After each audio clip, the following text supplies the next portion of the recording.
Yo, yo, yo, what is up, everyone? Today is June 8th.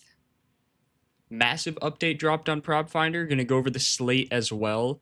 Let me send out the noties so everyone is in here. If you're watching the rerun, join our Discord completely free. Follow us on Twitter completely free. We post a ton of parlays there. We now have a blog, so I have been writing up the top 3 home runs that I have on the entire slate. I drop it at like sometime really early morning, like 3, 4 a.m.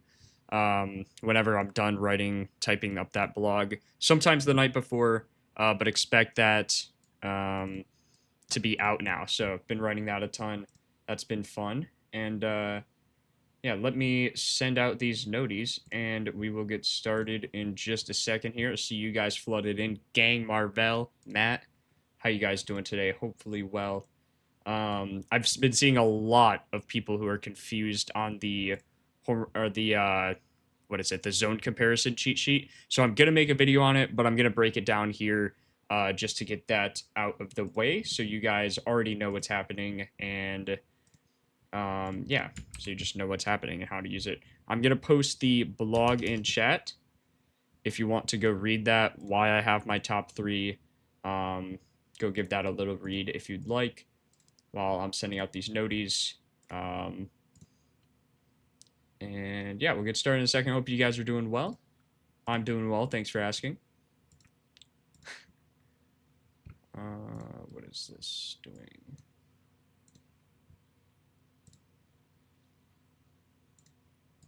Let's see, paste this. Okay, Twitter noties are out. Let me post in the Discord as well.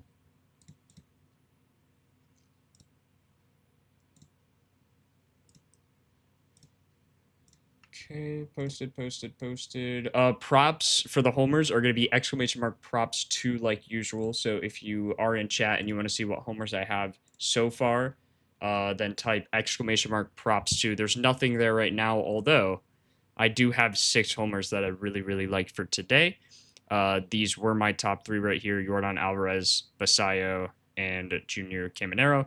Brent Rooker, I also really like. Really good value on that pick.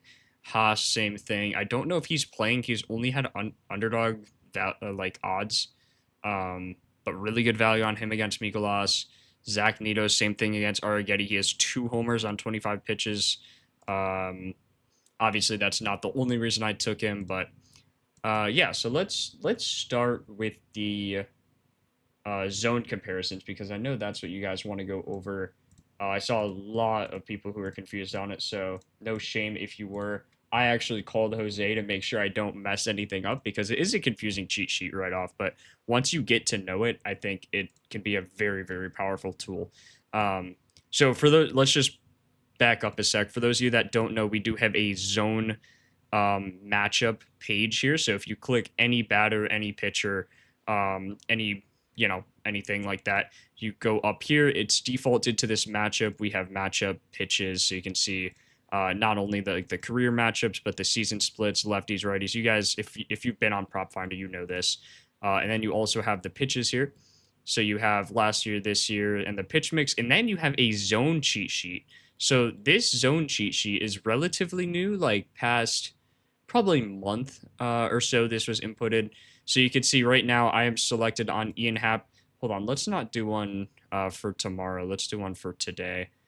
I believe, yeah, all the games or like a lot of the games for tomorrow are already out. So if you want to start your research early, feel free to do that. Just because usually when there's like an 8-game slate, the other 8 teams play the next day, right? So then you have rest days for the teams playing today, and on days for the guys playing tomorrow. But Yordan, my absolute favorite home run play, which I actually got at like plus 270 last night. He's dropped all the way to plus 230 on the best odds. But yeah, the zones, for those of you that don't know, you will see the batter zones as well as the pitcher zones. And this is going to be their usage versus whatever batter they're facing, right? So in this case, Yordan Alvarez is, as you should know, a left-handed batter. Grayson Rodriguez, right-handed pitcher. I believe it just takes in his splits just as it is, and then takes Grayson splits versus lefties, right? So you can see Jordan power score, power score, power score, power score, really, really good, right? Like everywhere. Doesn't really like these spots here, but you could see really likes pretty much everything else. For those of you that don't know as well, power score, basically a mix of home run rate. So you could see, like immediately when I change, you could see all these red zones and then home run rate, right? Just very highly correlated. As well as slugging, also very highly correlated.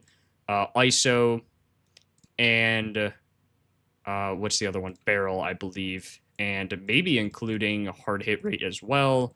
Average EV. Basically, Jose made a, we call it a power score, and it basically just tells you what the best zones for homers are. So you don't have to like think too hard about it. It's just a mix of home run rate, slugging, ISO, maybe even batting average, hard hit rate. Basically just everything that would matter for home runs. And it puts a score on it. The top, I believe, is actually 100. And Jordan has like a 99, 99, 98, 91, 88. So now that you kind of know what zones are, you could also see for the pitcher, it's not going to show like power score, obviously. It's going to show usage. So where does this pitcher throw the most to left-handed batters? That's really what you care about, especially on the four-seamer, since he throws that at a 52% clip. And then you could see Jordan, hot zones, 3 of 7, middle, up, down, which you can see here and here. This just tells you where the pitcher throws a lot and where the batter bats well. So just a weak spot, if you want to think about it like that, in terms of a zone matchup. And so, yeah, that's pretty much what a zone is and what it shows. And so we made a cheat sheet, so you don't have to go through all of these zones. You can just go to this zone comparison cheat sheet. You could filter by contact, barrel, home run rate, hard hit rate, or zone score, which is basically all of these combined.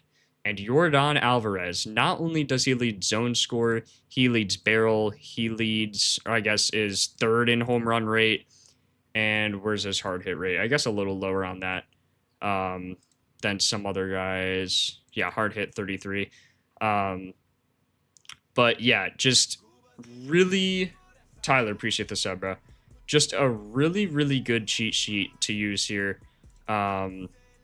So you can see contact hitters like Kiner Falefa against Ian Seymour. Now, be a little careful on that. This guy should just be a starter, throw 1 or 2 innings, and then they'll pull him. That's what they've done in the recent games. But Hancock will be a actual starter, and you can see Jeremiah Jackson, 65 contact. Not going to get barreled, not going to really generate any home runs. Pretty decent hard hit rate for just being a contact batter. And then zone score 24. But if you're researching hits, this can be helpful. Now, barrel obviously is the right trajectory and exit velocity to generate a potential home run. So Jordan Alvarez, of course, leads on that. Cam Smith, James Wood, Christian Walker, Langolier, Stevenson, Caminero. This is just showing top guys generating a high barrel percent in comparison to where the pitcher throws. So if we click, like, I don't know, J-Cam, who's also another one of my top guys, you could see here way down and in, which you could see is going to be this one, 86 power score, and the pitcher throws there a lot. Way up and in, you could see 88 power score. Pitcher also throws there a pretty decent amount. And then middle. So you could see power score middle, usage middle as well. And again, just showing where they like match, right? So you want to see where the pitcher's throwing a lot and where the batter's hitting well a lot. Harry Potter, Black Harry Potter. Thanks for the sub, bro. As well as Marcel. Appreciate you. If you aren't subbed here, make sure you do that. I'm gonna go live all the time now that I'm like hopefully fully recovered from my tonsillectomy. So should be good to stream all the time. Didn't stream yesterday, kind of a bad slate. So if there's a bad slate, check the blog out. And then, you know, it's okay some days to take some days off of betting if there is a bad slate. Don't force anything. Don't put up a Curry shot from the moon on a 5-leg parlay and whiff. So, um, yeah. So just kind of wanted to break this down. Like Yordan Alvarez. Obviously, we know one of the best hitters in baseball. He has a billion home runs for a reason. This dude, it just not real. Video game numbers, and yeah, it should be interesting to see what he does tonight. I'm pretty excited. So I bet him for 2 home runs. I did that a while ago. He had 1 in the first inning and then a 383 flyout or something. So but yeah, I took Jordan for 2. Absolutely love him. Let me catch up on chat. Top 3 is in the blog. So if you click the link in chat, it should be pinned. Is it pinned? Am I stupid? No, it's pinned. Yeah, so check that out. I broke down why I have my top 3 as my top 3. You can see them here. Alvarez, Basayo, and J-Cam. Wow, Alvarez dropped down plus 220 on MGM there, so very, very interesting. Actually, it looks like he's down to plus 213 on DraftKings now. So his best odds are going to be on BetMGM, dropping like crazy. Miss these lives, appreciate it. We're back, bro. We're back. Colby Thomas, I did see that one. I went with Rooker. So I was talking to Narth, and I'm sure you guys, if you're in our community, you're familiar with our boy Narth. Absolute dog when it comes to homers, but really good follow on Twitter. Shameless plug for Narth. I got you, bro. But when you look at homers, he heavily prioritizes pull barrel. He doesn't even care about barrel rate. And honestly, it kind of makes sense. Like, every time I research, I look. Brent Rooker also 1-for-1 against this guy with a double. But every time I look, I always look at pull side. And then sometimes you have a guy who, like, you're like, oh yeah, this guy's going yard, and then the game happens and he has a 400-foot fly out to center. And it's like, if this was anywhere pull side, it would have been gone, right? So sometimes, or like, I don't know, recently I've been prioritizing pull barrel. Even though Colby Thomas technically has a higher barrel, it's only like 1.5%. I'd rather take the increase of 1.5% of pull barrel because that usually matters way, way more. So yeah, just something I've noticed. Also, Brent Rooker has a really high fly ball rate, really high line drive rate. Now, I'm not saying that Colby Thomas is a bad pick by any means, but Brent Rooker usually also gets that higher plate appearances a game. You can see Colby Thomas kind of could get pinch hit for or something like that, or maybe he's pinch hit recently, but nonetheless averaging only 2 plate appearances over his last 5 games, where Brent Rooker's averaging 3.4, so you're almost getting like 2 full more plate appearances, right? And then let's just look at the heater. So look at the heater, right? 22% barrel. Every single one of them was pulled this season. 17 plate appearances, 2 home runs, 2 near home runs, of course, because they were both homers, obviously. Colby Thomas, 318. Now, he does have a higher barrel, but less plate appearances and less home runs. So it's important to not get like confused or think too hard about the barrel percent, or like just go off of the barrel percent, because sometimes when you're looking at a percentage, it can be skewed, right? So you're looking at this barrel percent, and like, I'm not saying it's bad. Again, not saying it's bad. I'm just saying be careful because it's only 12 plate appearances. Brent Rooker has 5 more plate appearances and a homer. So, if that matters to you. Pull barrel, I've noticed that anything over like 8 is good. And then obviously 22.2 is just unbelievable. So, you could look at his last 15 as well. Still has that same barrel rate, 9 batted ball events, average distance 300 feet. So when you look at this spray chart and you see 340, he only did it 40 more feet than his average. I mean, so yeah, that's what I'm thinking. Hit the like button before we start. I agree, Marvel. Agree.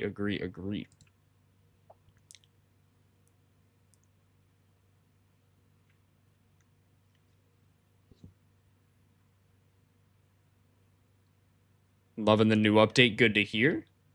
Saves so much time because I've been going through the barrel zones. Exactly, Bennett. Saves so it's gonna be so nice. Now you can just literally zone comparison, go contact, barrel, home run rate, whatever you want to do. I have seen a lot of people on Nathaniel Lau, so that could be an interesting one. Hard hit rate, I mean 75. Like, jeez, man. Zone score. Ian Happ looking really good tomorrow against Sagano. Seiya as well. I mean, Grayson Rodriguez just like, dude's gonna get absolutely thrown in a blender.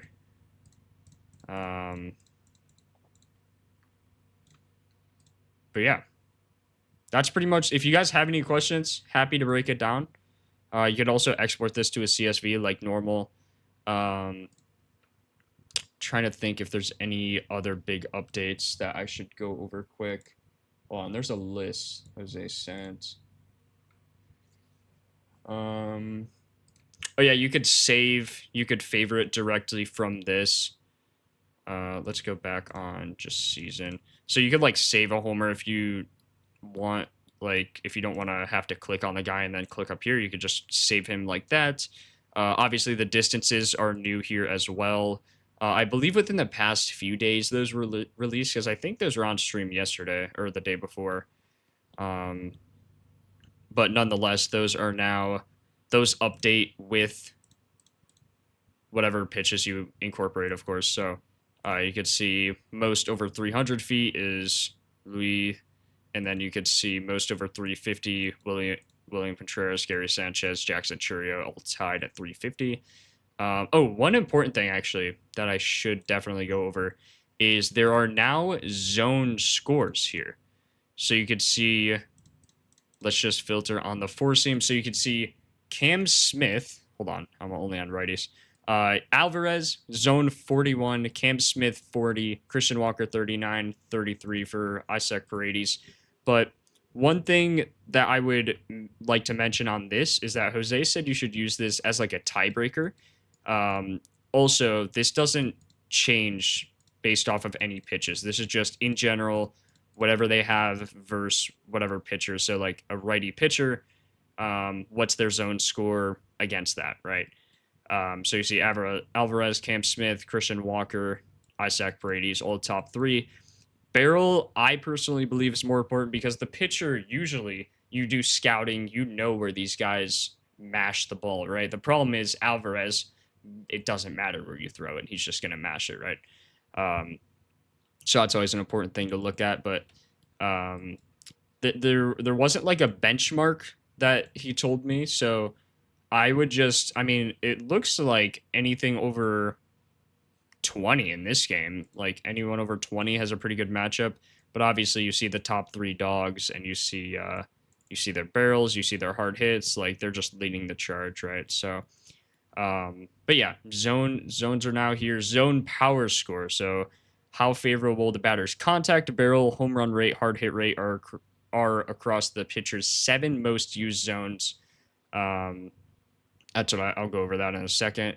HR weighted blend that leans on barrel, home run rate, hard hit over contact, a matchup score, not a raw stat, same value as the zone comparison cheat sheet, blank with no slate. So if we go to this, that's what I should have mentioned, is this here you can see in the top, just the description of it. Each batter's contact, barrel, home run rate, hard hit, favorability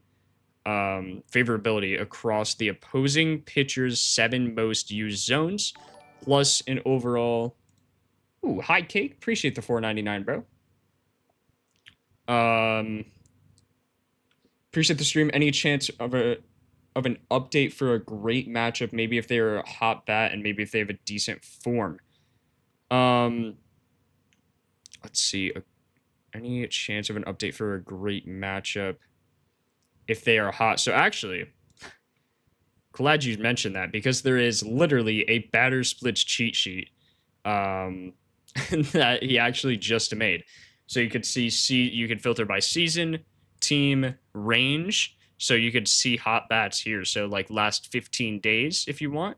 And you could see who's hit the most home runs in the last 15 days. Of course, it's Yordan Alvarez, 17 RBIs, 10 walks, 11 strikeouts, 383 average, a 1.364 OPS.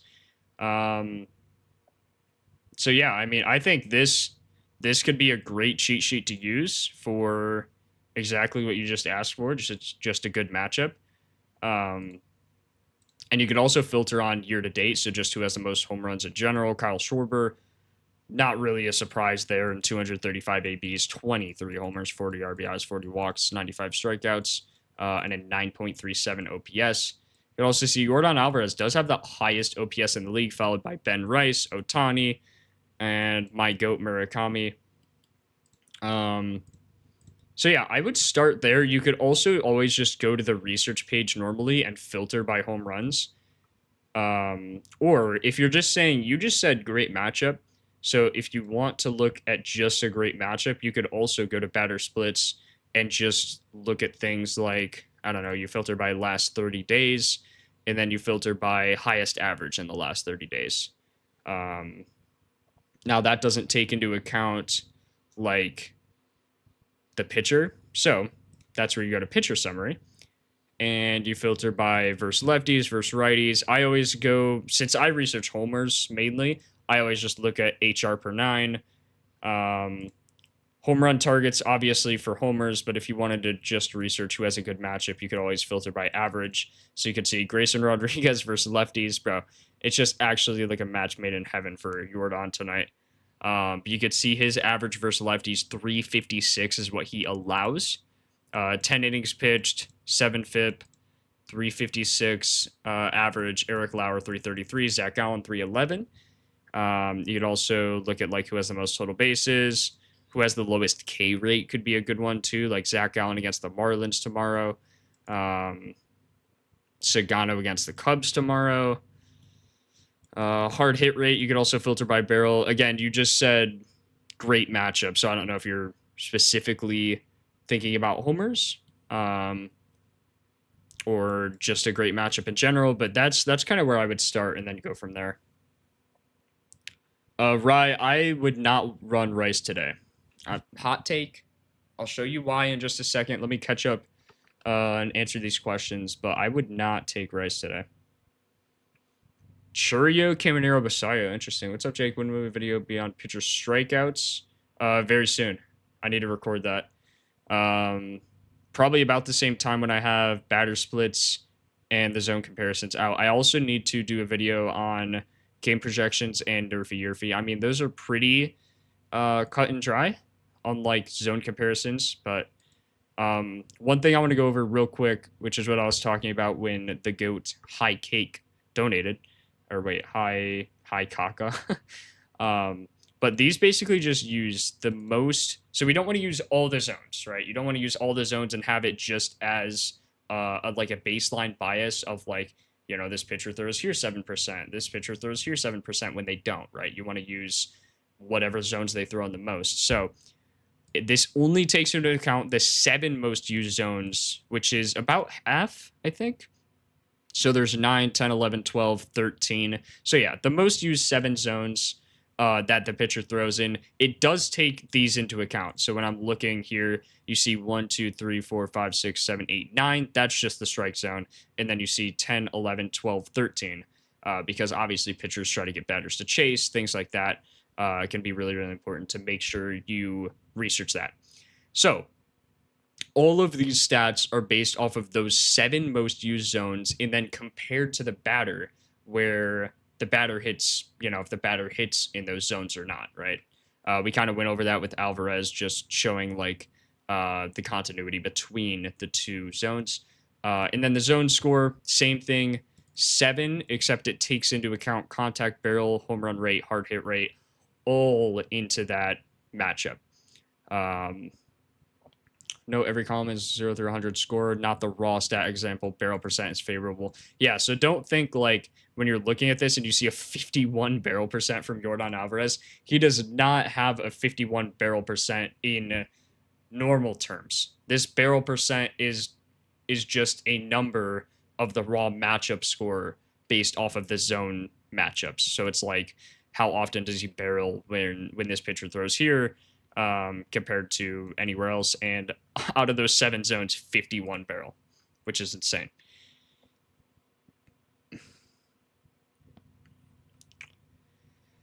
Can you tell me why it says Hancock throws 42% sinkers under versus lefties under his metrics, but when you go to Adley, it only says 14.8? Could be because he's a switch. Oh, you're probably filtering by season.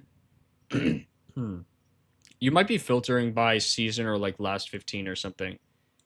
Sinker, it does say that. Does he throw that to? Let's see. Yeah, see, he throws that to lefties. But versus righties, he throws the 34.4 or 0.3%. So when you're looking, Adley is going to be facing him as a lefty since he's a switch hitter. So you can see, let's see, versus righties, he bats lefty. So he's a switch hitter, and that's why. So it's right. It's correct.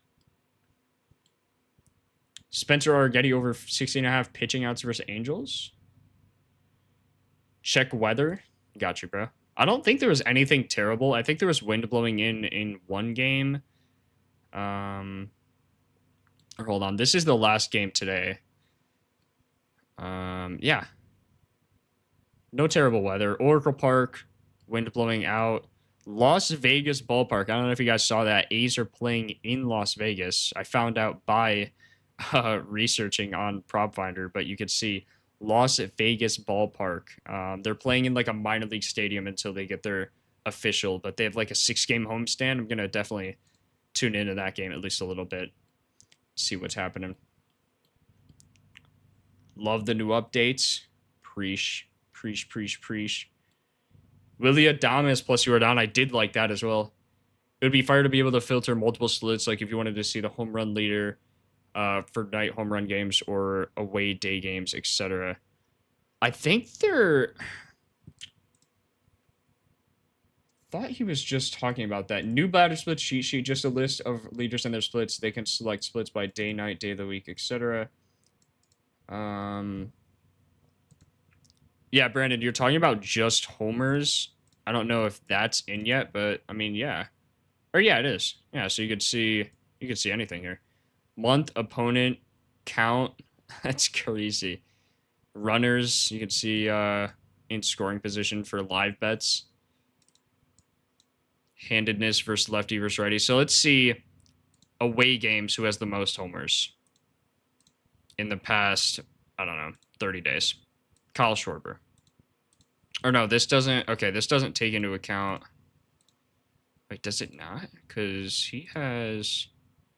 So you're down in the last 15 days. So yeah, this doesn't take into account like the last 30 days, last 7 days. But yeah, I see what you mean. That could be a good idea. Could be a good suggestion. Throw it in the suggestions. You know, Jose just gets to those.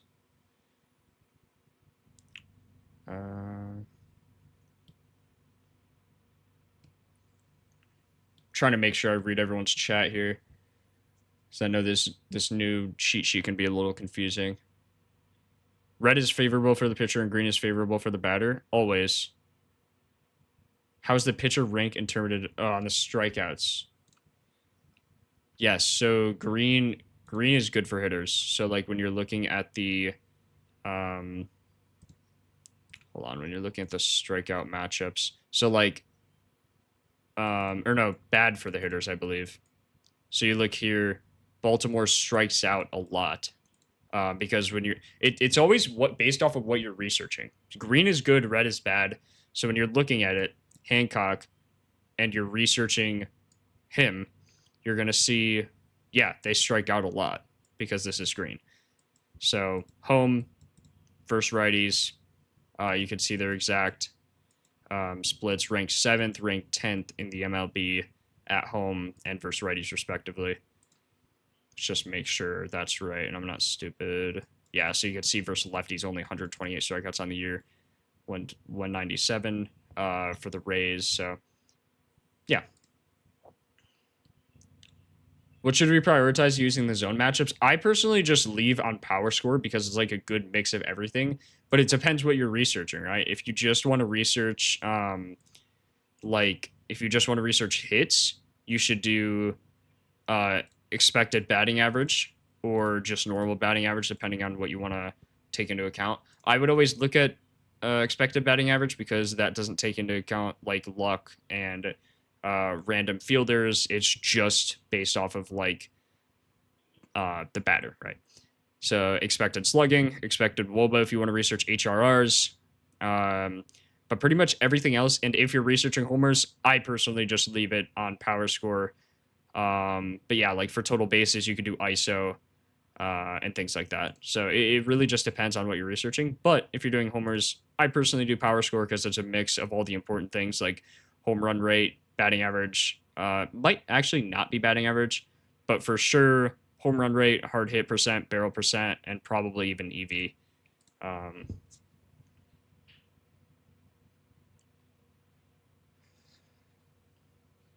Rice is going? I don't think so, bro.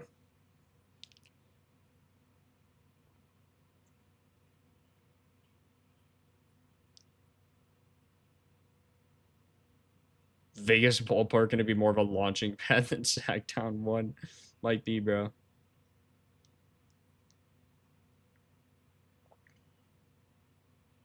Yeah, right. That's exactly what it is.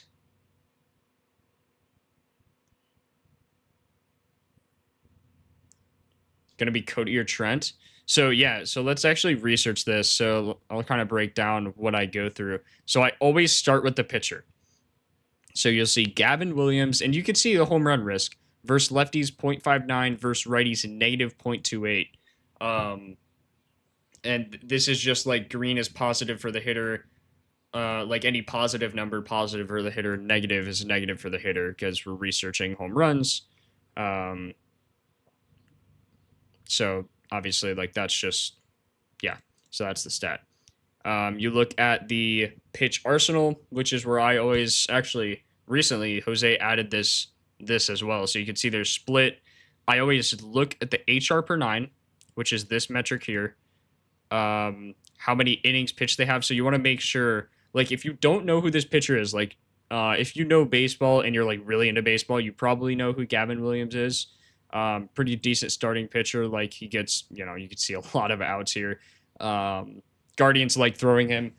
But one thing you want to make sure is, for example, the Rays game, I believe it is, you don't want to get too deep in the weeds researching before you look at the pitcher because you look here, wait, one and a half strikeouts. You know, that's an insanely low projection. And you can see here, number of pitches. Look, he's only throwing on average 20.9 pitches in his last 10 games.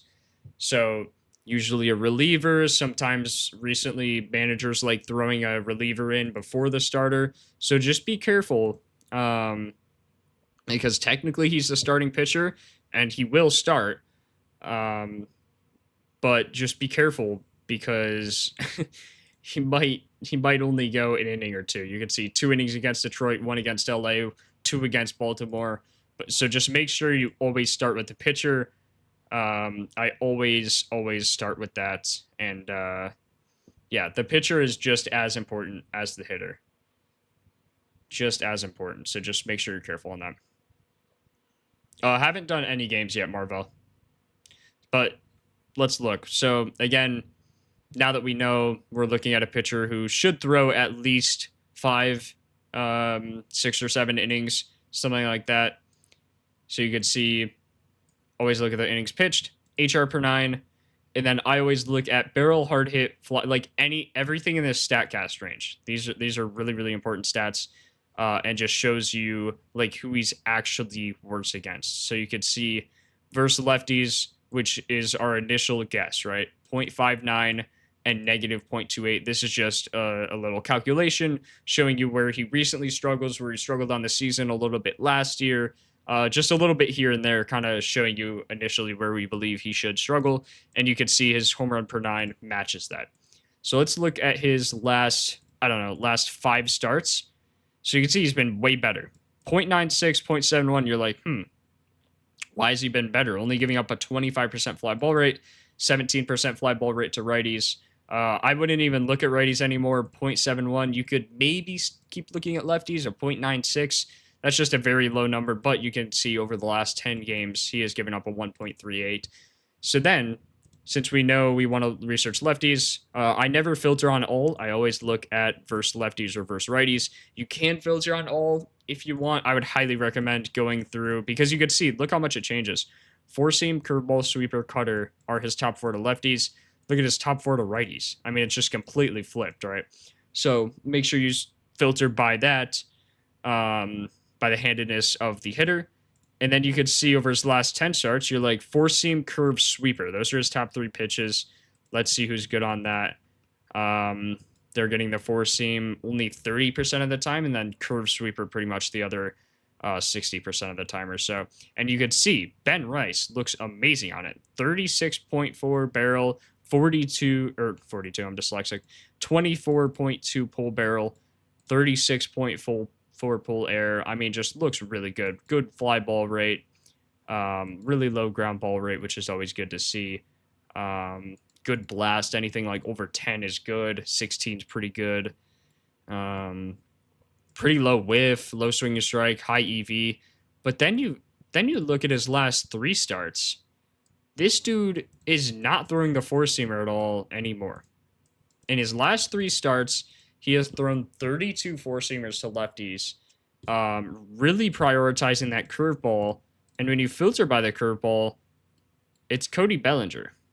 I mean, Ben Rice, like, I don't want to say it's terrible. Like, the pull barrel is good, 12.5 pull barrel, 12.5 barrel. I just don't like him as much because he's not going to get the four-seam. You can see his last start, he threw 6 four-seamers, only a 9.7 clip, really prioritized the curve, sweeper, sinker. And when you filter by the curve, sweeper, sinker, you could see, like, Ben Rice's barrel is still good, but his pull barrel, which, again, I told you I was prioritizing a little more now, only 3.2. Jazz actually has the highest pull barrel. Trent Grisham, Ahmed Rosario. I don't know. I just don't love it.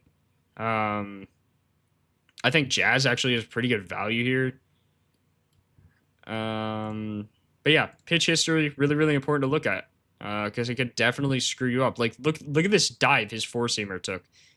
Just straight down. He was at 50% last month on May. Did I say? Yeah, literally exactly 1 month ago, May 9th. And now he's at 9.7%. So when you see a hitter, like, we know Ben Rice, or you should know, Ben Rice, insane on the heater. 47 barrel, that is unbelievable. That, like, video game stat. Average distance, 341 feet when he hits the heater. He needs to hit it, like, if he hits that, it's just a homer, 341, and that's his average. So that's what I would counter the Ben Rice point with. Now, I'm not saying he can't go. He still has a good barrel, but when you look at the pitches, it's like curveball, he's okay, 12.5% barrel, 12.5 pull barrel, which is good. Sinker is not great. Sinker is also a really heavy ground ball pitch. I guess not for Gavin Williams, but look at the percent on the curveball that he dirts, you know. So you could also look at, like, the last 3 starts, curveball, sinker, giving up a decent barrel, decent pull barrel. I just don't love it. So that's why he was out of my top 3 for today. He looks insane, like, absolutely insane initially, but once you dive a little deeper into it, it doesn't look as good. To me, at least. I mean, if you just want to, like, you could still take it. I mean, 16% barrel is not nothing. Definitely not nothing. Highest hard hit rate, good sweet spot. Like, just for these odds at plus 310, I'd rather take Jazz. So that's just my thought. Can you incorporate pitcher weak spots into home run matchups page? I mean, probably. Like, just as, like, a check mark, like, put a W by their name or something. You can put that in the suggestions. Don't mind that. For bases, I like slugging, X slugging. ISO is literally a stat that is that measures bases. I have to say no judge behind Rice anymore, so he has no one behind him that they're scared of, which doesn't benefit Rice. Yeah, true. Which means they could just like walk him or do anything to him. I think there's still enough zone matches for me to like Rice. If he gets a mistake heater, it's gone. Yeah, if he gets a mistake heater, but again, his last start for Gavin Williams, he threw at a 9% clip. And you could see the pitch, like the history on it. I mean, 24% compared to the curve at 33. That's just not something I'd like to take.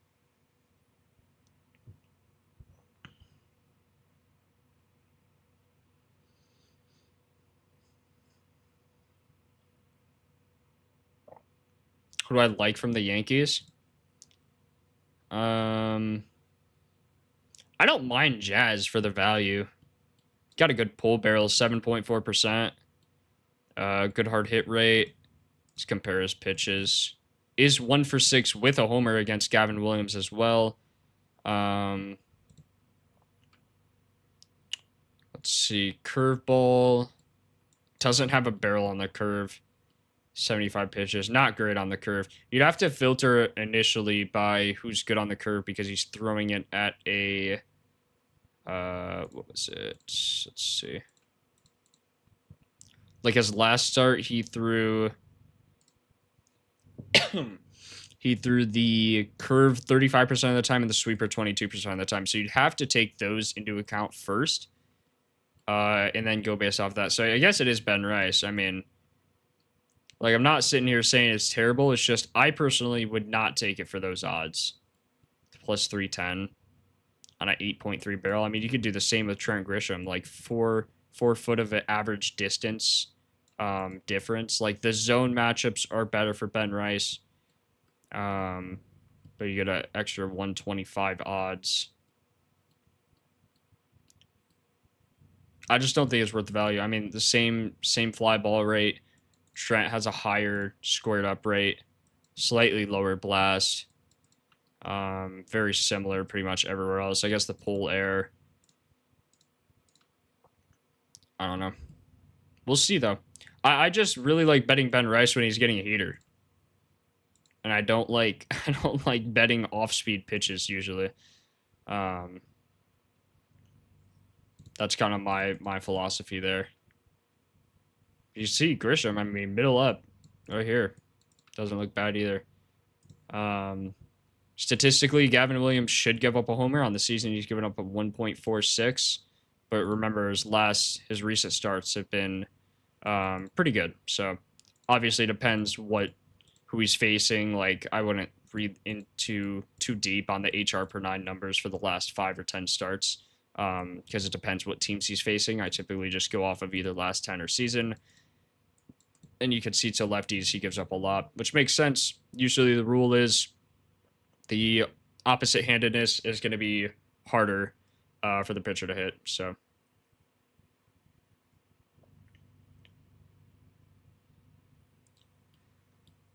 Lau odds got me messed up was 570 last night.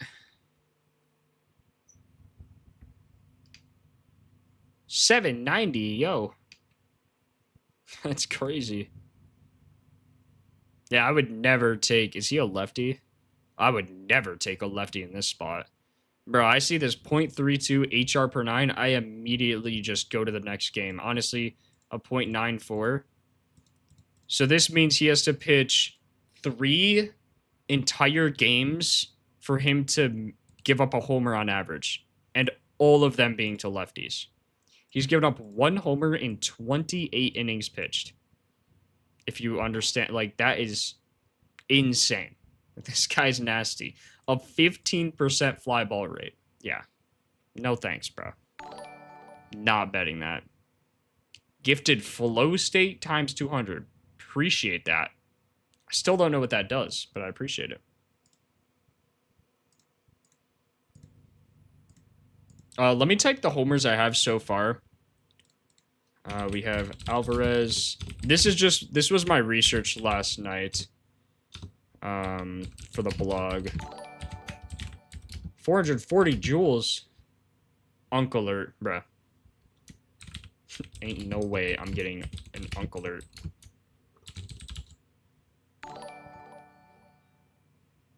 Bro, literally what is happening? Like actually what is happening?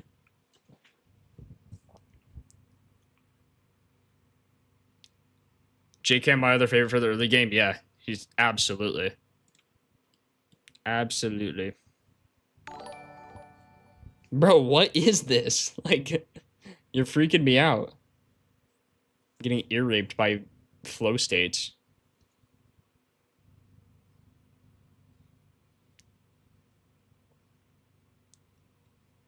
Last mean when he faced the Yankees? No, that just means his last start. Which marker I guess said. How do you feel about Schmidt? I have Haas as my one. And I'll show you why. So, same thing for pitchers. Now, Mikolas struggles heavily versus both sides.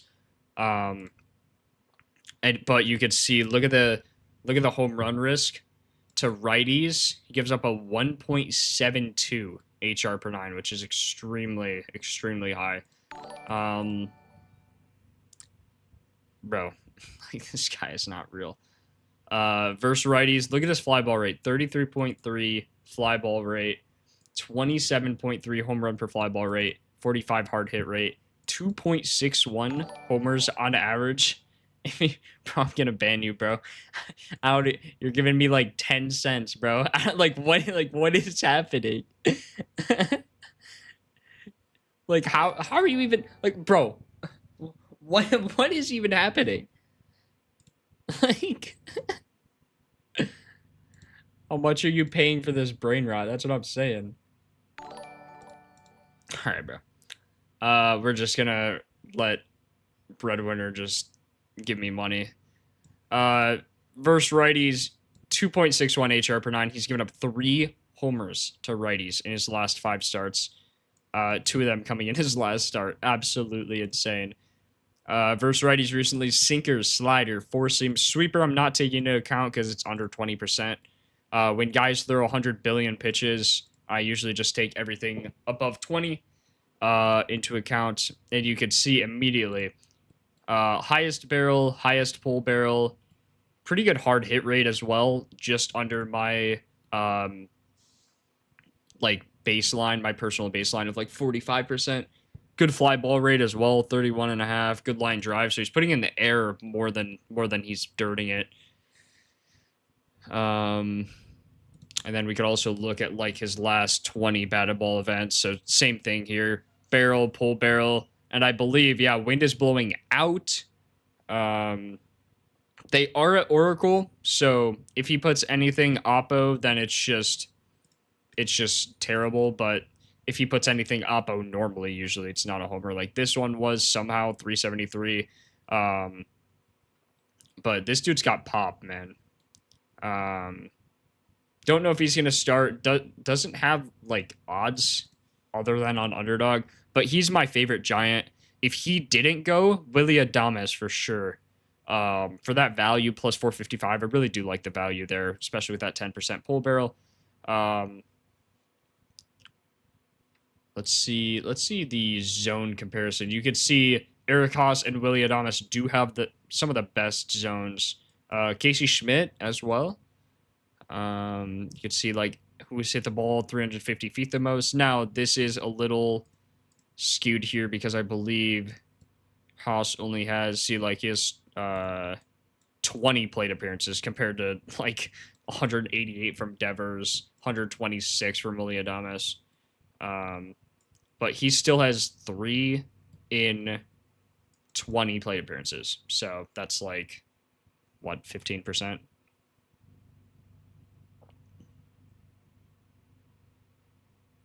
Do you like Wilson Contreras? Let's take a peek. Remember the pitcher for this game? I kind of went over it early on stream. But you could see this guy usually just starts the game, throws 20, 30, 40 pitches, and then kind of dips. So I wouldn't want to base my research just off of that.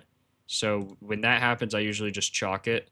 Unless you guys know who's starting after him, we could research that. But like technically, he's the starter, but he'll throw like an inning or two, and then I think managers just do that for the matchup, like a favorable matchup. He's a lefty. I don't know. Maybe the Red Sox have a lot of lefties leading off or something. Angler. Let's see. So then Angler, you see here. Yeah, I mean, has a pretty good HR per 9.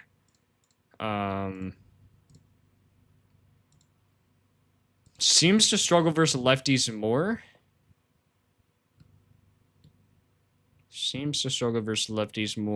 But gives up a pretty decent HR per 9 to both. Let's make sure he's...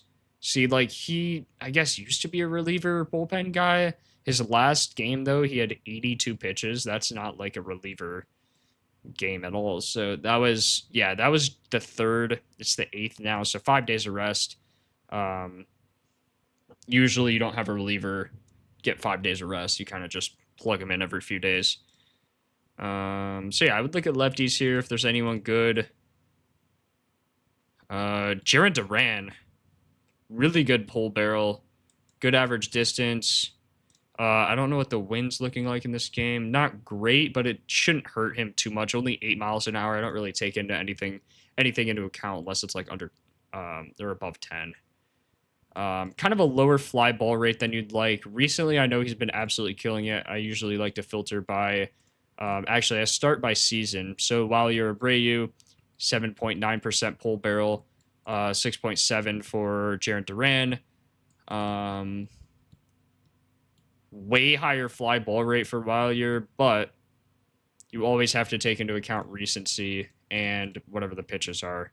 So you can see Duran over the course of the season, really good on that four-seamer, I believe. Yeah, really good pull barrel, good fly ball, good pull air. Best barrel in general on the team as well. It's always nice when that works out. Oh, is this? Oh, yeah, it's in Tropicana? Yeah. Never mind. Don't worry about the wind at all then. Duh. So then I would look at the top 3 or so pitches, depending on the percentages. Filter by last 25 plate appearances is what I go with next. And Jarren Duran looks absolutely insane. Now, you do have to remember that they're starting with the other dude. They're starting with, what's-his-face, Seymour, right? So Jarren Duran might get at-bat against him, which could only mean he's getting 1 or 2 against this pitcher. It just depends on the order of the lineup. But, man, he looks good here. 26.7 pull barrel, 33% barrel in general, 40% fly ball, only a 26 ground ball rate, good blast, good fast, good bat speed, good sweet spot. Kind of a lower hard hit rate than you'd like, but matches his barrel exactly. So, yeah, like, I mean, not going to knock him for that. You could see average distance, 273 feet, only 4th on his team. Yeah, 4th on his team. How many over 350? Tied for 350.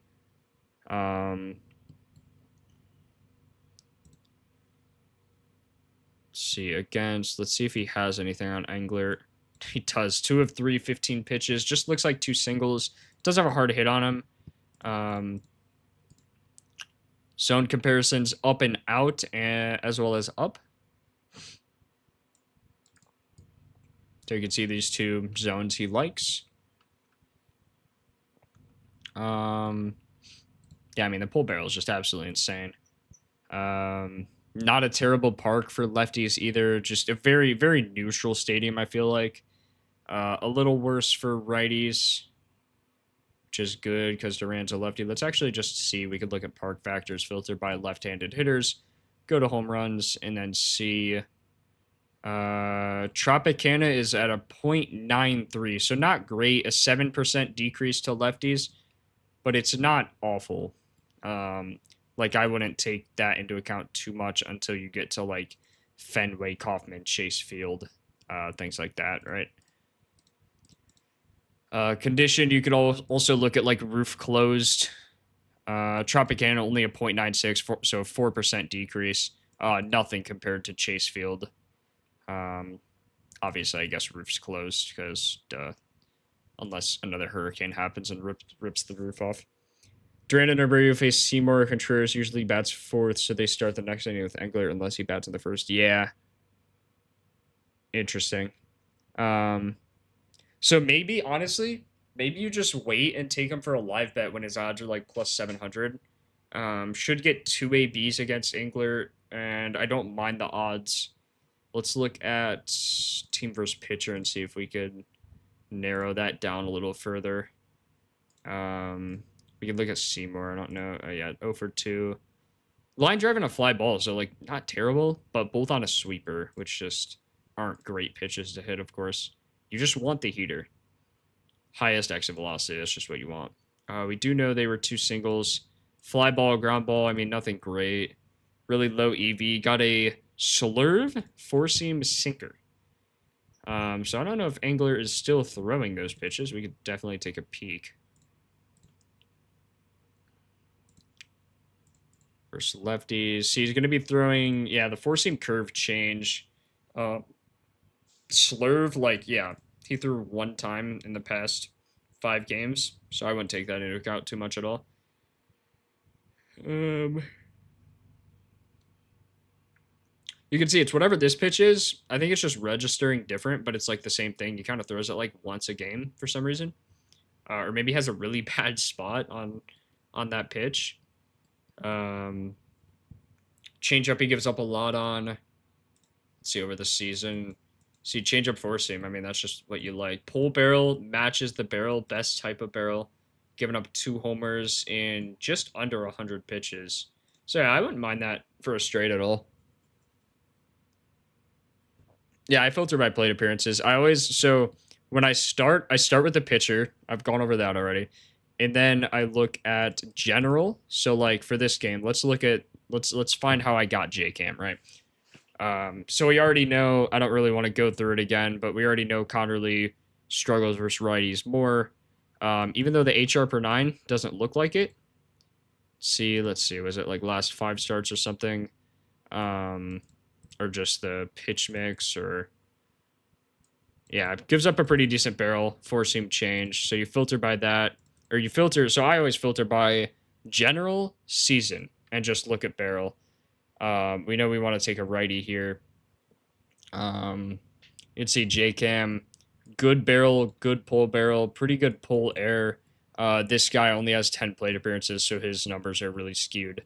JCam has 71 against lefties. Really good fast swing rate, like actually probably the best in the entire league. Swings above 75 miles an hour is just unbelievable. Does hit in the ground a lot, which is something I didn't love.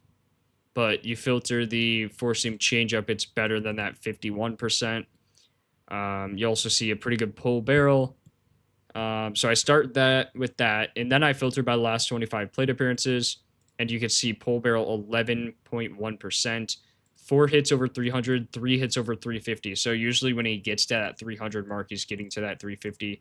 We can also see on the season, yeah, same thing, 300, 350. So on this season, he has 5 over 300, 3 over 350. He also has that in the last 25 plate appearances, just 1 less for the 300. Which is a really, really important stat, right? Like, obviously, he's been hot recently. Getting a higher pull barrel, insane blast, 33.3%, good fast, good squared up rate. Don't love the ground ball rate still. Line drive and fly ball are a little lower than I'd like. Let's filter by the last 15 batted ball events. Still a good pull barrel. Insane bat speed. Like, dude, if this guy makes good contact, it's just gone.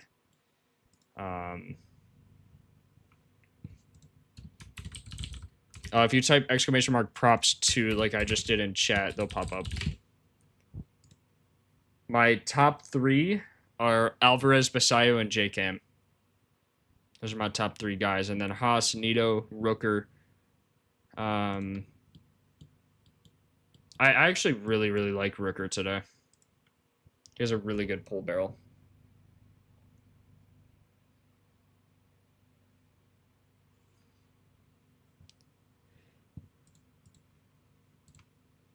Insane pull barrel, especially on the heater. Nine batted ball events, dude has 2 homers. Like, that's insane.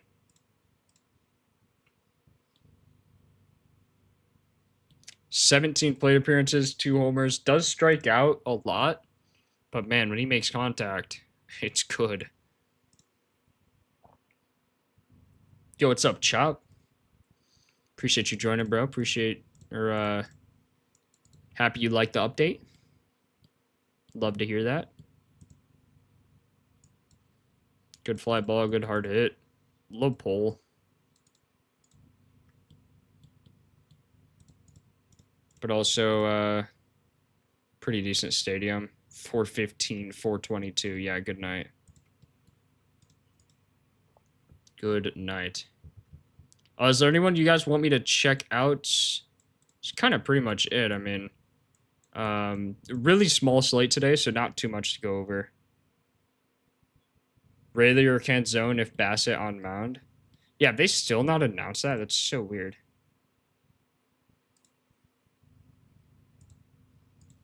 See, like, they already have the guy announced for tomorrow. Don't love the pitch mix. Sinker, cutter, curve. Don't love that. Sinker, cutter, curve. Let's see. Yeah, he is still going to be throwing that sinker, cutter, curve. Same percent. Don't really need to change anything. Bassett going on IL. Trey Gibson starting. Okay. Trey Gibson. Last pitched May 26th. Okay, so he's pitched recently. Seems to struggle versus righties. Only 5 and... Yeah, he has, like, not a lot of innings pitched. Nothing from last year either. So, again, I would always start by filtering just the season stats. So you could see immediately Canzone, Rayleigh, Wisdom, maybe even Garver, JP Crawford, Naylor, some guys you'd like to take. Patty Wisdom, look at this guy. 30% barrel, really low fly ball. Canzone, Rayleigh, good fly ball. Garver, really good fly ball.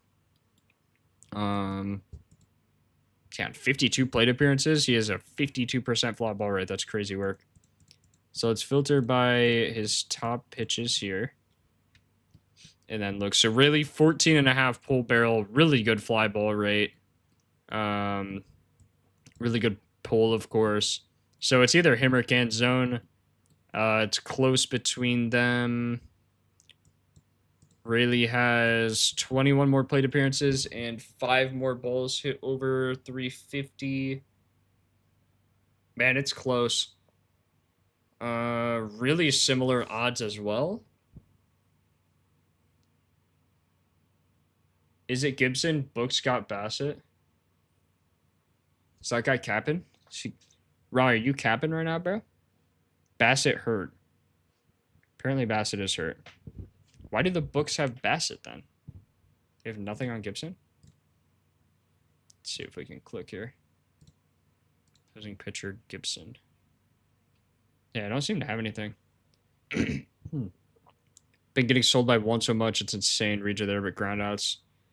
But there are the groundouts. Homer-worthy flyouts or homer-worthy doubles have been crazy. Yeah, Chop. That's what happens, man. That's why the odds are insane for homers. You just got to play your straights, play your round robins, and you'll be good. Like, literally, if you, bro, you think about it, you play like 3 homers and you straight them and you hit 1, you're already up.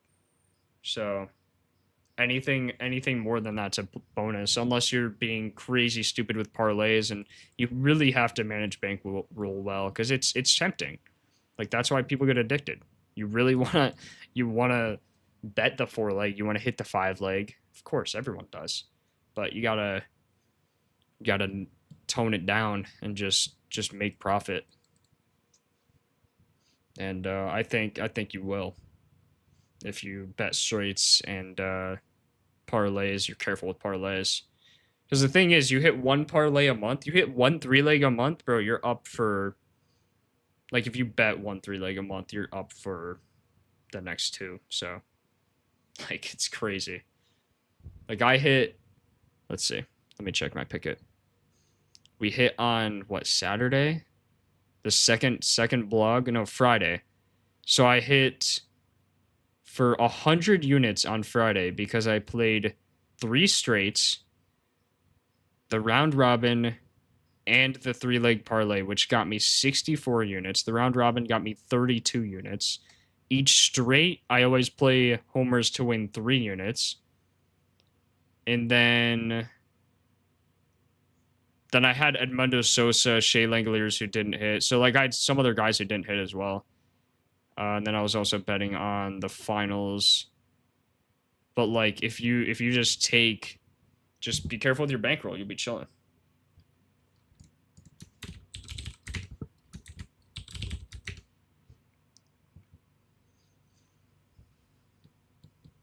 I think Luke Raley's got to be the guy for me. Like, I could see a canned zone here. It also depends. This seems like a weird situation with Gibson. Like, is he gonna pitch the whole game? I know you guys are saying Gibson. I believe it. It's just like a weird, like, he has no odds out. I don't know. It's just weird. What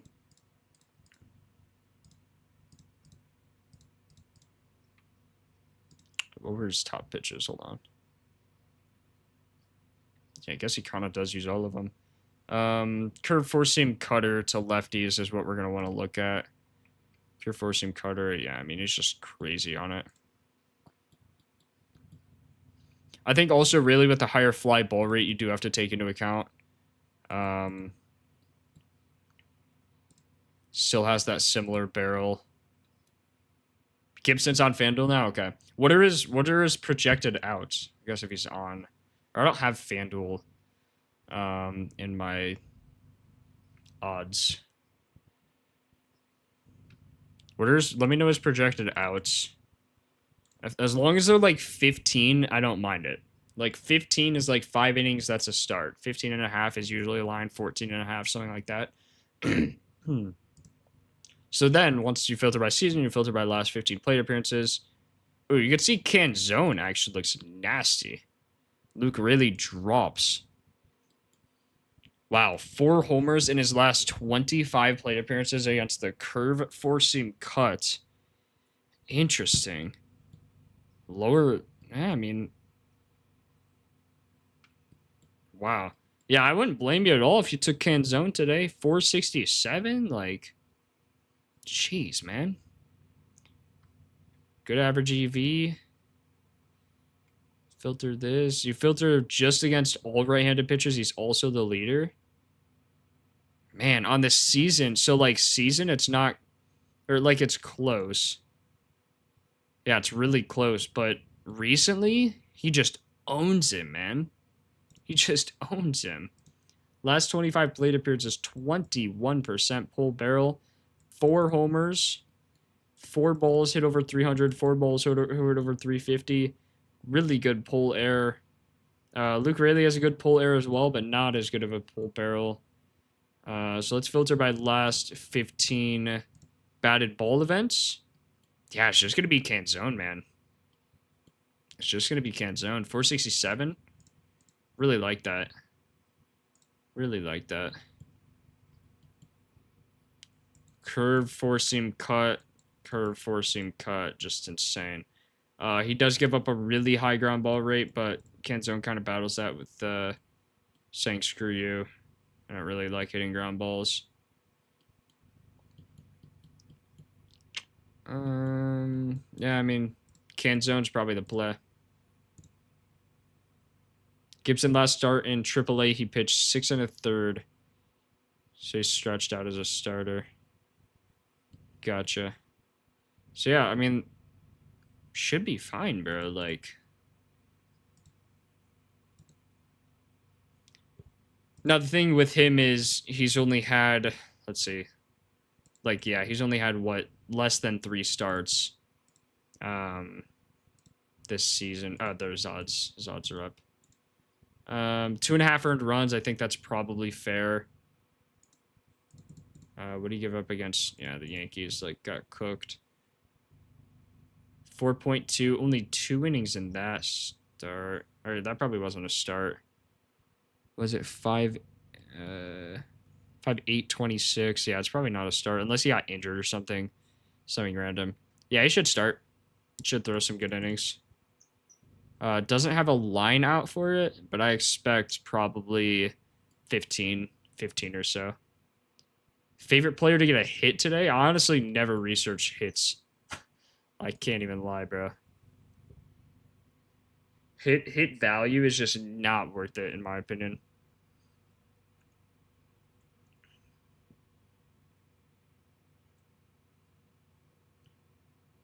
I think he probably goes through the order twice. Yeah, that's what I'm thinking.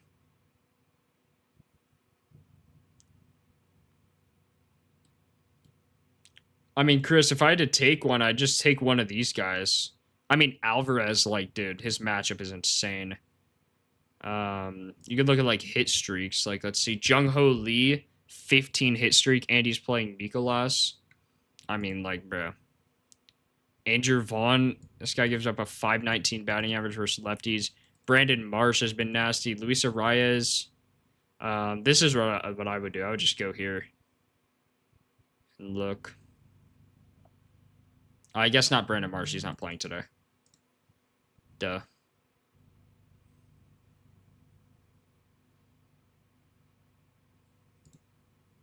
Verse pitcher. That's interesting.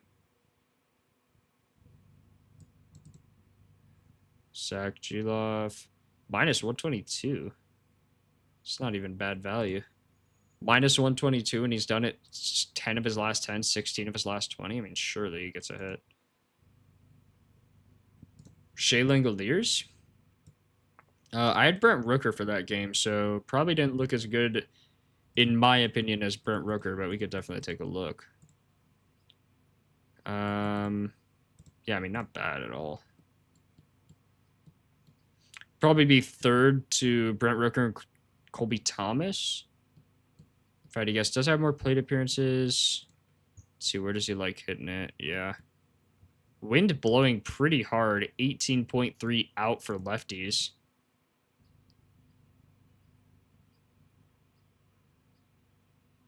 Devers honestly a good play tonight. I just don't like the lefty, Gus. I'd rather take a righty in that matchup. Yeah, I'd say Shea is probably third to Rooker and Colby Thomas. Colby Thomas actually looks really, really good.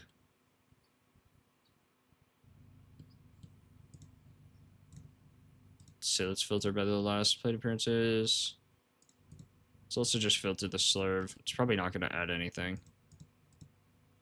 Yeah, literally added nothing. Let's make sure he's still throwing the heater at a high clip. Yes. God, did I say 80%? Am I tripping? He threw it 80% of the time versus lefties in his last start. Holy crap. He threw 25 heaters. Gave up nothing. Brother. Brother. See, that's what, bro. Oh my god. In his last 10 starts, he throws the heater 60% of the time. 0 barrel on a 95 velocity heater. I mean, that's just insane, man. Like, what? On the season. Giving up nothing. That's why, even though you might like Kurtz, like, I'm not saying it's impossible for him to give up a barrel, but 0 barrel is crazy on your heater. As that means his slurve really messes up the hitters. Versus righties. Also, the reason is, like, opposite-handedness. You always want to look for that matchup. Usually, that's just the easier matchup. Depends on pitcher, of course. You do have to research that a little bit, but yeah, that was a long answer, but Rooker, Thomas, Shea in that order. Probably my favorites in that game. Marsh usually in lineup versus lefties, but now we'll bat lower in the order. They're playing tomorrow. I had tomorrow filtered. I do like Adley buckets. I just like Basayo more. Rooker and Alvarez looking good? Absolutely. Alvarez, I bet Alvarez for 2 homers. I also bet like 10 units on his straight, which I wouldn't bet 10 units on a straight homer, but I mean, for his value, so I was researching last night for the blog post, which you can click in chat and like see why I took Alvarez. He was plus 279, I want to say. Do I have here? We can just look. He was plus 251 on Kalshi. That was his best odds. I took him there immediately. Phil's play tonight? No, they don't. They play tomorrow. Oh, they do play tonight. Wait, I'm tripping. My bad. Jeez, Christopher Sanchez. So no Blue Jays getting a hit. Patrick Corbin versus righties. So okay, my bad. When I was looking at the hit streaks, it was showing. Let's see. How did I get Brandon Marsh here? See, it says Brandon Marsh versus righties. He has a really good average, but this is tomorrow's day. It's for tomorrow. So yeah, I mean, Jung-Ho Lee, I really like. Luis Arias, Yandy Diaz, Tatis even. I also noticed that I thought it was really interesting when I was looking at the batter splits, just kind of testing it out.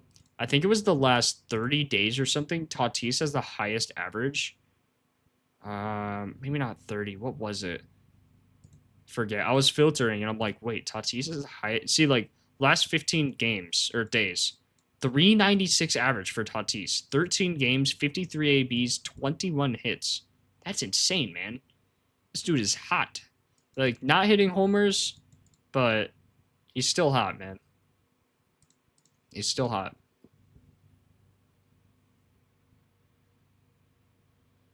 Pete Alonso, Kobe Mayo. I don't like righties in this matchup. Like, not... Wait, yeah, I do. Wait, what? See, I think it's just because he throws the heater a lot to lefties, yeah. Sinker sweeper. Sinker sweeper, let's see. Sinker sweeper four seam. That's what you're going to get. Yeah, geez, Basayo's still nasty. Jackson Holiday, I did see his pull barrel looks good over the course of the season. Kobe Mayo has a 2.2% pull barrel. Park is kind of like not in his favor. TBH.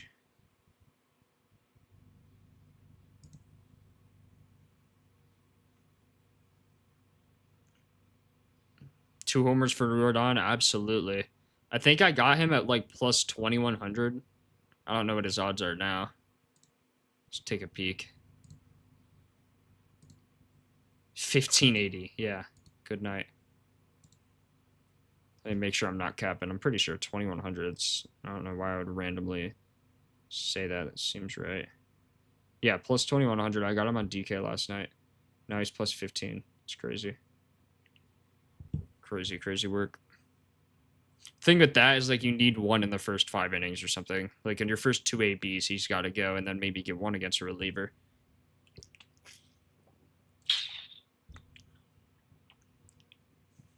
Adames or Schmidt? I like Adames. Type exclamation mark props 2 for the homers.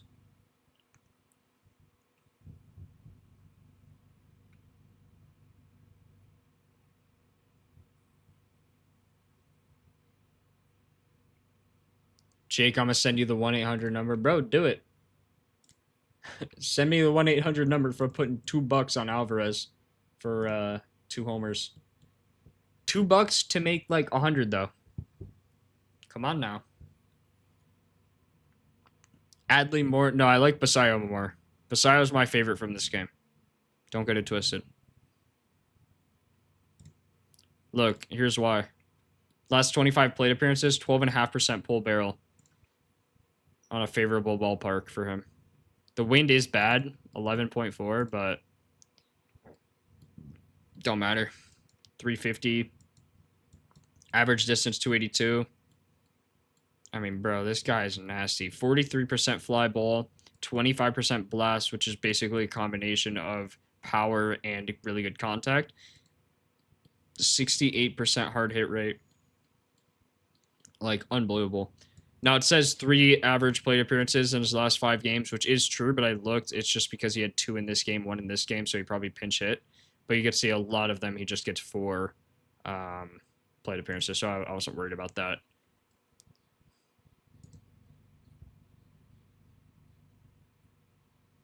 I might be onto something. Might be, bro. I love Alvarez, J-Cam, Basayo. I got, let's see. I got Alvarez at plus 227.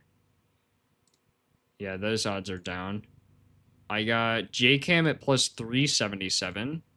Those odds are way down. On DK, it dropped down 50.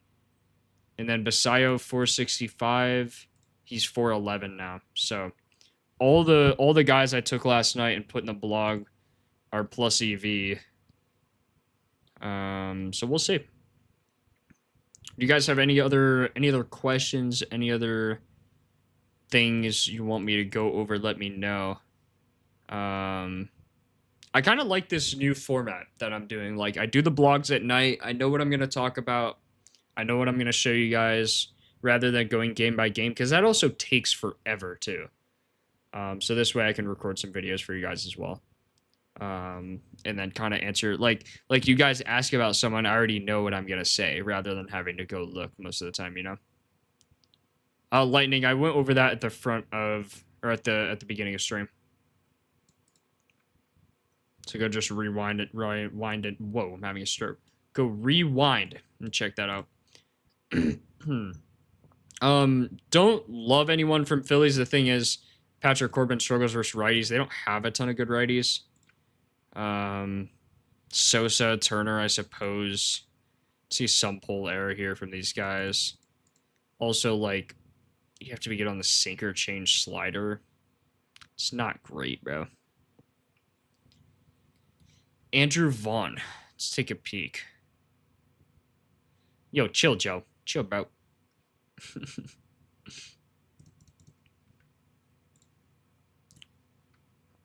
Andrew Vaughn. I actually have an Andrew Vaughn jersey. Not to flex or anything.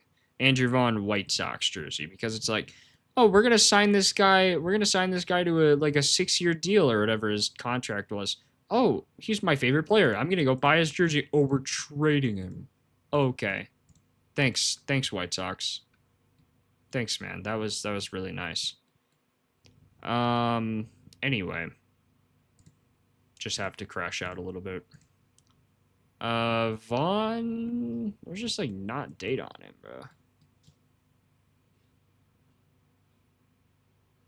I mean, he has in his last 15 he has no barrels. When was the last time he played? I guess he does play. Dang, this dude's actually a starter for them. It's crazy. I miss Vaughn, bro. We got Sox got nothing for him.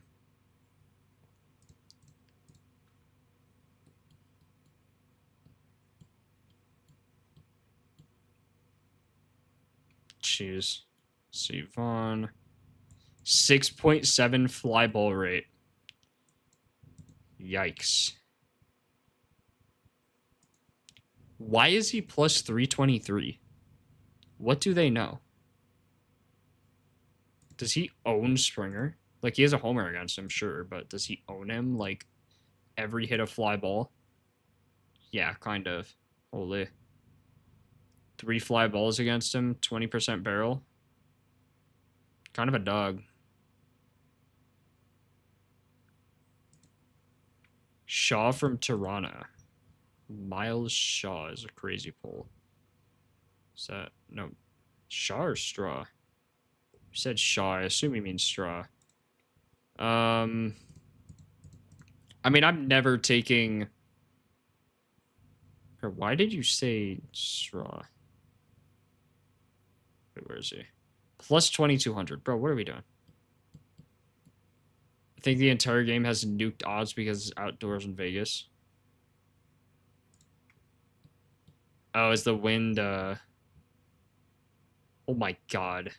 18.3? Yeah, is Vaughn a righty? Yeah, that's why. All righty odds are going to be nuked. Let's see. 390, 289. Yeah. That's insane. Dude, if Gary Sanchez was playing, he'd be like plus 250 or like plus 200.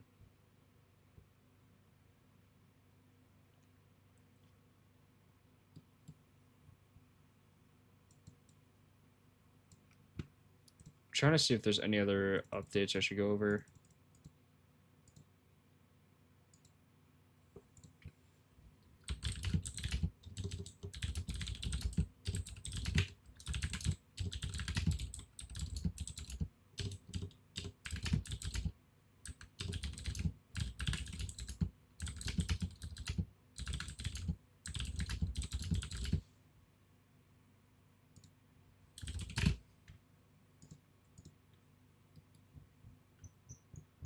Do need to bet on, what was it, Can Zone or Rayleigh or something?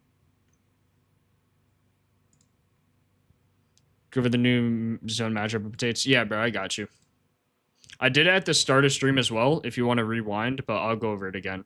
So basically, like, you should know what a zone is if you have Propfinder, just know anything about baseball. You can get to it by just clicking any batter, clicking zones, and then it shows you their zone matchup, right? So you have Kyle Harrison pitching. You could see last year, this year, the last 2 years stat, whatever stat you want. Power score takes in everything into account that like matters for homers. So you could see home run rate, hard hit rate, barrel percent, and I think maybe a few other ones.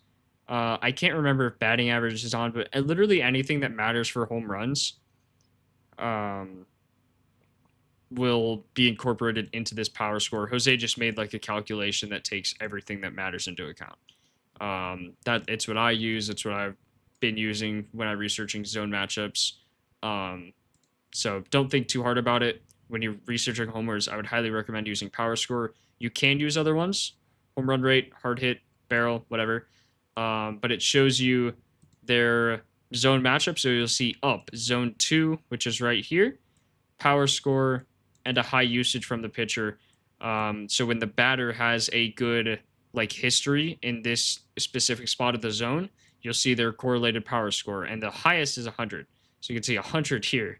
But the pitcher doesn't throw in that spot too often, right? So you'll see Kyle Harrison throws a lot out of the zone, probably because he has like a lot of weird, like he has a slurve changeup sinker that he sometimes throws. So, but anyway, it's just showing you where the pitcher throws the most, and then this shows you like where Shea has an advantage. So batters strong zones that the pitcher's targets.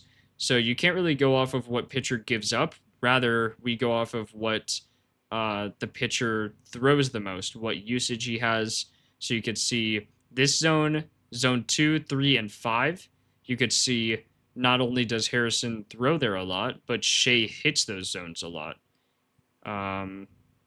You could also see this one. I'm surprised this isn't there as well. But that's what the zones matchups say, right? Now, the cheat sheet is basically just a way to show you which players in either contact, barrel percent, home run rate, hard hit rate, or zone score, which takes all of these into account. It shows you immediately what hitters are, or what pitchers are vulnerable, or what hitters on whatever stat you're filtering by, just so you don't have to go through and click every player to see their specific zones, right? Like you don't want to click Shea and then Kurtz and then Jonah Hunt, like, you know what I mean? So this zone comparison basically just takes everything into account, and you could see here all of these stats are basically what this is saying is all of these stats are measured by the opposing pitcher's 7 most used zones plus an overall zone score, which is a home run weighted blend that leans on, okay, barrel, home run rate, and a hard hit over contact. Makes sense, right? So when you're looking at zone score, it's a home run weighted blend. And you can see Yordan Alvarez just absolutely unbelievable. But yeah, so contact, obviously you're going to see contact hitters, some Nishida, Kiner Falefa, Jeremiah Jackson, Buxton, which obviously is also a power hitter. But some power hitters are just really, really good, and they make good contact as well. You can see high barrel rates, so you can see Yordan Alvarez, and if you click on him and go to zones, you can see the power score is going to populate automatically every time, but you could click barrel and immediately see down and out. So you'll see here, he throws at an 11.7% usage, and Yordan barrels it at a 25% clip. Or sorry, that's way down and in. Way down and in is there, and then you'll see down and out. He also throws there a lot and gives up a high barrel there, and then you'll see down as well. So those are the top three, and if you kind of filter by anything else, you'll also see this kind of makes sense for the power score. So you can see the power score looks like this, and then you look at home run rate, same thing, right? Home run rate is a metric that is taken into account when looking at the power score. And then you see the hard hit rate, very, very similar, like more hard hits. And then barrel, which is what we were just looking at. And then EV, like all of it's kind of like you could see why the power score looks how it does. And then kind of just matches with what the pitcher throws. So it's basically just a little cheat code showing you extremely quickly what batters are going to see some vulnerable pitches from the pitcher. So like Ian Happ tomorrow. Got to look at this. He looks insane. Ian does have a double off him. One hard hit. What was the other? Just says 1 of 2. Not great on the splitter. 70% ground ball rate on the splitter. Everything else looks insane, though. Four seam, sinker, slider, cutter. Like, I mean, unreal. If we look at last year, maybe it's just because the sinker or the splitter. Yeah, the splitter is not even that terrible last year. Only 47 pitches, 0 ISO. Still really good batting average. Just hasn't had an insane, like, hard hit. Did have a 20% fly ball, so not awful. But you look at the zones, you could see, look at Ian Happ's power. I mean, just insane. And you could see the usage here. This is where Sagano likes to throw versus lefties. And you could see Ian Happ has an insane power score on all of those spots, really.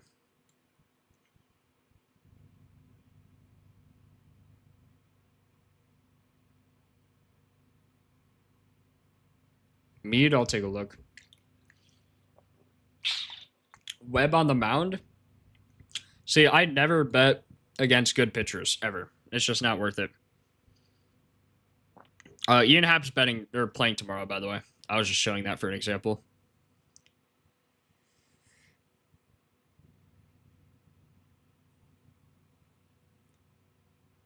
What's a good zone match number for homers? Jose was kind of telling me that it's kind of like team dependent. So you don't want to like rule anything out. Like you can see here, Michael Harris, Matt Olson, Acuna for the Braves are kind of the top guys. You can see Harris and Olson really good on barrel. Zone scorer in general, though, is Acuna, Harris, Riley, Olson. I don't know if there's really like a baseline number. I would just kind of go by team and just look at who looks the best per team. And then obviously there's other things that are taken into account. So, I mean, like Ian Happ at 42, you just, like, we already saw he was kind of the highest. You can see Nathaniel Lau, 33. Colorado, the highest, TJ Rumfield at a 30. I would still use the home run matchup sheet first and then kind of look at zones as well. Like if a guy has like a really, really, really low zone, like under 5, then I probably wouldn't take it. But if everything else looks good, that's going to be pretty rare. Should be able to filter mix on there. Yeah, you could filter mix. Oh, ooh, yeah. Here? Yeah, that would be nice, actually.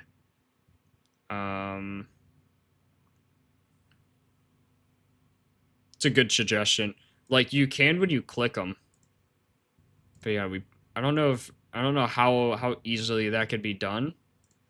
But he has it here, so I don't know. It's a good idea though for sure. What are the for sure home run hitters, brother? Brother. I mean, here's my top 7. These are my top 3 right here. That's what I'll say.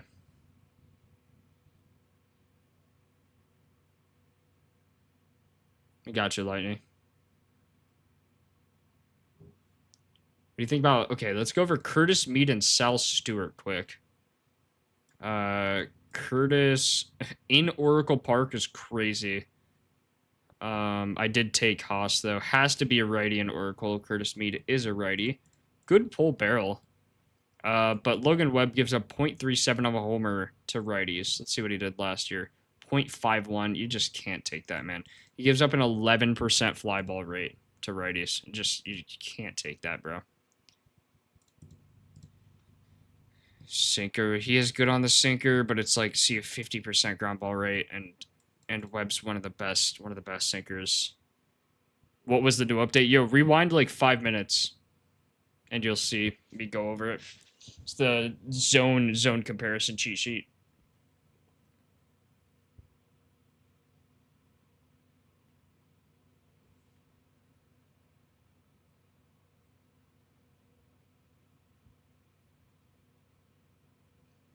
Yeah, I mean that's a good suggestion for sure. I don't know how easily it'll be incorporated, but I do like that idea. Over under of 11 for this game. It's huge. Love that.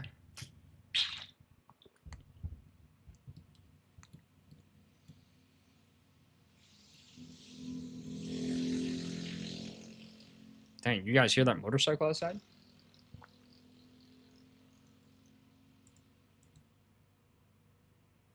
Or just depends. Yo, C's World, you got the musty dog? You got the musty. What is your profile picture? I like that, bro. If you had to add one more dude to your top 3, it's Def Bangaliers, right? Nah, it'd be like if I had to do 4, I might even do Canzone. Maybe Rooker. Maybe Nito. I mean, I like all of them. You can't do Haas because he doesn't have any odds. He's probably not going to play. But I do really like Nito and Rook. So, I mean, Nito has 2 homers against this guy in 6 ABs. And all the other ones were like fly balls, I'm pretty sure. Not all, but like majority. Let's look. Angels. Yeah, 2 fly balls. I guess struck out 3 other times. And a ground ball, but I mean, when you have 2 homers against a pitcher, it's just like, bro. Can you go over the odds comparison because it only shows players for 2 home runs, not 1? I mean, sometimes that's just the odd, like like there's not much of a discrepancy. It depends what you have your minimum difference on. So like you could filter whatever sports books. I really need to get more sports books. This is actually insane. Get much better odds anywhere. But if you look like you said homers, thought you could filter by 1. See, you can see Ketel Marte plus 375 here, plus 230 on Underdog. Now Underdog for homers is like notoriously awful for having. Let's see, can I do this? Oh yeah, so you could just filter prop by 0.5. Underdog's notoriously known for like having terrible home run odds though. So like all the games for tomorrow that have odds out on Underdog and it looks like whatever this one is, are just going to be like insane just because Underdog is so bad and the other odds aren't out yet. But you can see like Ali Sanchez 1200 on Fanatics 875 or 865 on Fliff, so yeah. I mean, that definitely matters. This odds cheat sheet I wouldn't really use for home runs. Good to look for sure, but most home runs are not going to have that much wiggle room. On that, like you just look here and you see 325, 277, 265. Like that's a difference, but it's not like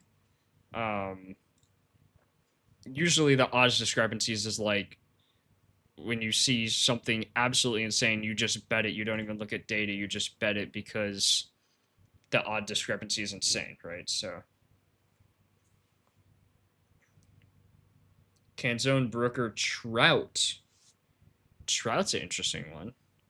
I haven't heard any Trouts yet today. Let's see. Trout does look good.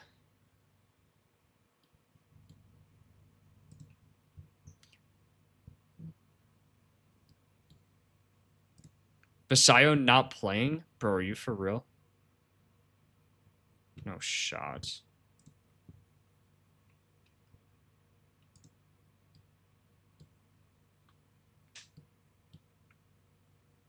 Bro, did the lineups just drop? Oh my god, no. Bro, they have Huff. Who is Huff, bro? Oh my god. Holy cell. Okay, I'm replacing it with Canzone. I'm replacing it with Canzone, boys. So if you take a 3-leg, Alvarez, J-Cam, Canzone. They actually made the call. That's insane.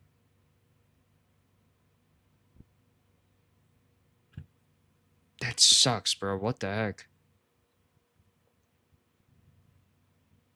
No shot, Adley too, brother.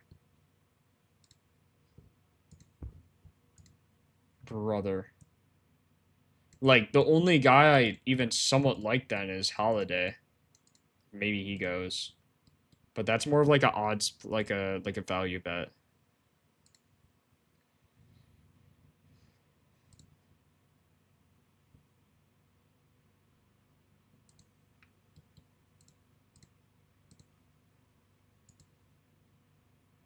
Dang, bro.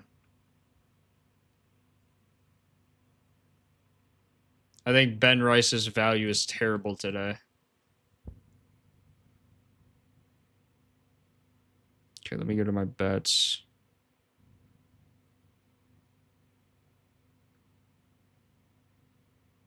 That's actually crazy, bro. There's no shot. Adley looked so good, too. Okay, so Canzone, I think, is gonna be my boy. You guys are sure that one dude's pitching, right? Is it? Oh yeah, I think it's official now. Let me just refresh and make sure. Cool. Everything to put a list together. Top 3 list of the not so big name high odds. Yeah, I do like doing value bets. I mean, Basayo was a good value bet, man. He was like, yeah, he was plus 450. Like, I got him for. Let me check. Hold on. I got him for plus 465, man. Yeah, I'm not taking Rice, bro. Let's calm down. Okay, they said on Underdog that pitcher's confirmed. Okay, bet. I'm betting Alvarez, J-Cam, Canzone as the 3-leg then instead. Love this play. Love this play, boys. With a round robin as well. Absolutely love this play.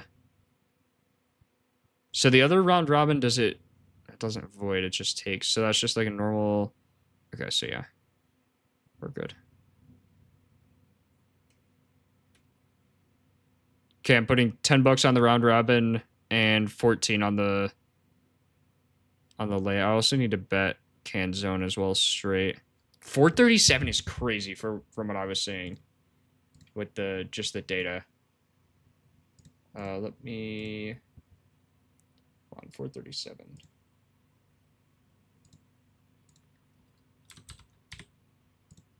Who you guys got tonight in the finals? You got Spurs or Knicks? Let me know.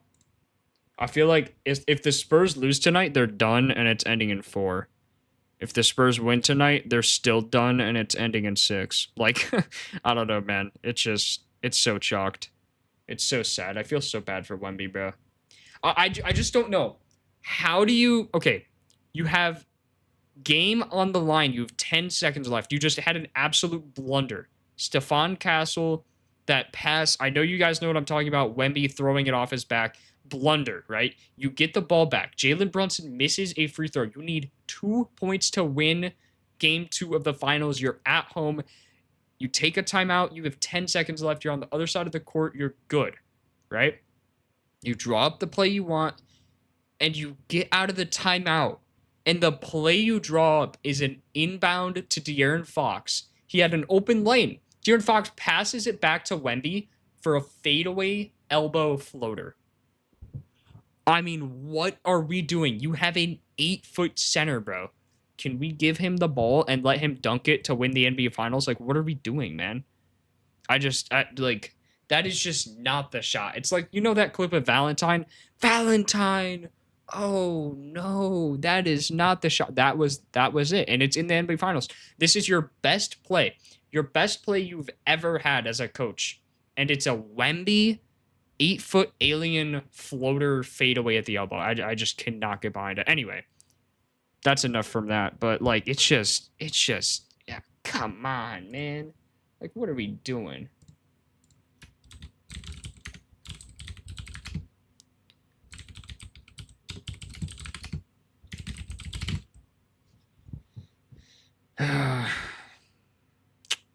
That's just tough. That's just tough.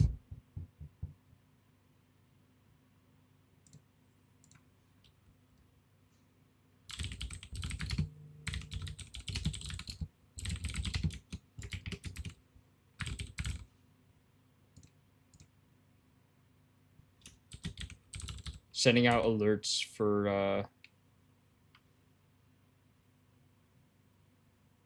wait, did I not even post? I didn't even post my plays in the server? What am I doing? I'm selling. I'm selling, you guys. Spurs for sure. Spurs are chalked. Wemby needs to dig in and be a leader. Bro, he was last game. They came down 14. They came down from 14, man. And they're still through.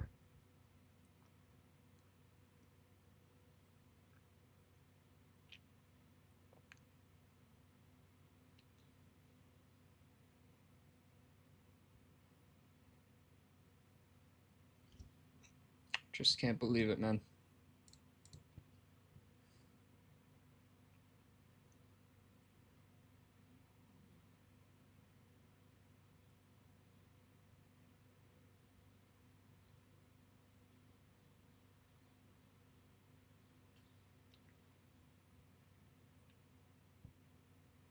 Bro, if Jordan Alvarez doesn't hit a homer today, I'm going to crash out. Yeah, the new 3-man I just replaced with Canzone. I'm posting it on Discord now. Because Basayo's out, Peanut. Basayo is literally not playing. It's like, bro, what are we doing?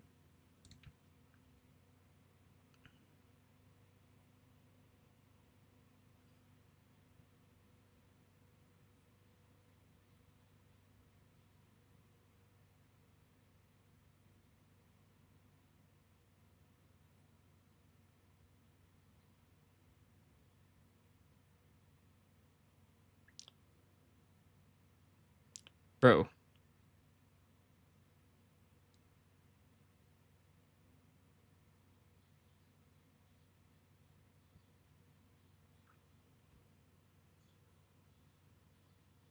If Sam Huff goes today playing over both Adley and Sam, I might crash out. Yeah, that's fair. Jordan Jr., I like that, bro. I like that a lot. Might do some pairs. Like, bro, I love Jordan today. Like, just bet. God, I'm not gonna say it. Bet everything on Jordan. I can't believe Basayo's not playing. We're just gonna take him off then. Alvarez and Canzone for a little 2-leg. I love that.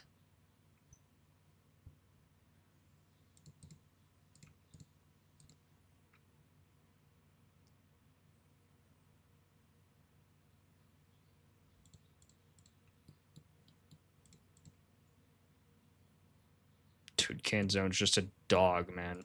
Absolute dog. It's either him or Rayleigh. I really don't know. We looked and he just had a higher fly ball rate, so I like it for that reason, but not opposed to either way. Rayleigh does have a higher zone. You think Bolt goes? I don't even know who that is, bro. I can't lie. Got some $50 bonus bets. Want to put out a 2-man. Jordan and either Junior or Canzone. I also really like Rooker. First game for the Yays in their new stadium. Like I like the storyline there. But obviously don't bet off a storyline. It's just stupid. Wait,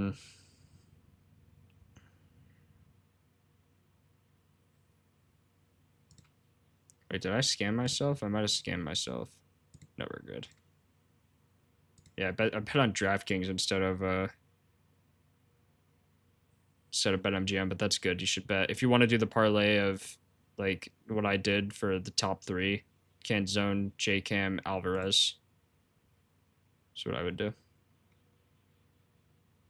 It's not their new stadium. They're playing at they're playing in Vegas. It's a minor league park. No. It's like it's their first homestand there though. It's not like they're not in Sacramento. They're actually playing in Vegas. Like they're in Vegas, which is cool.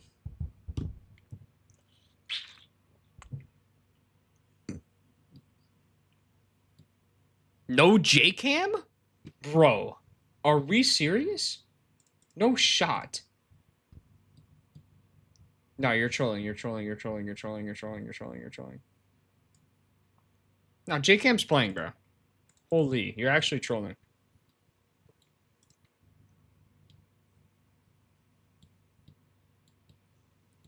You're actually trolling. He's playing. Bro, you're my mod. You can't be doing that. Can't be doing that, Mac. I'm gonna have to take away your mod privileges, bro. Selling my bag.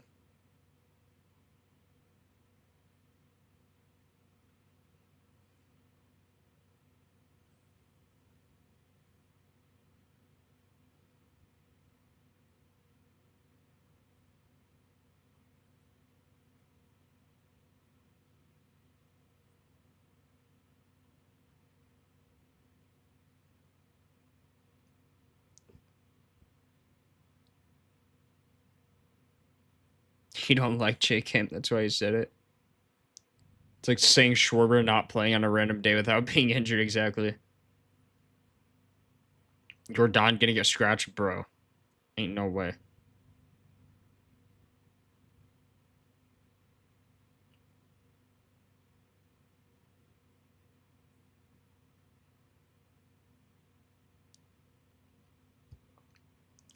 Bro, like, honestly, I don't even know if pairing Jordan...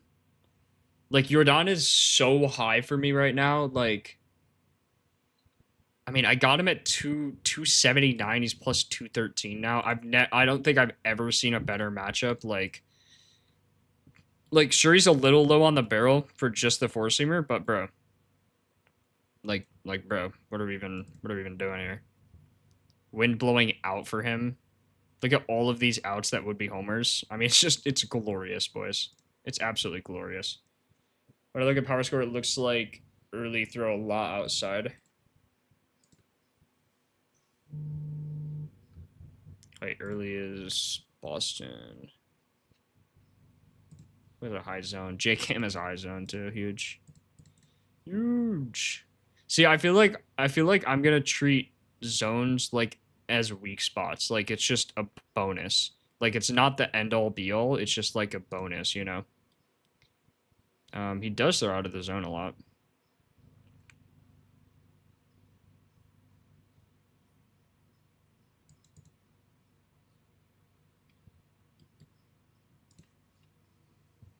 Patrick Wisdom. Bro, ain't no way this dude betting on Patrick Wisdom.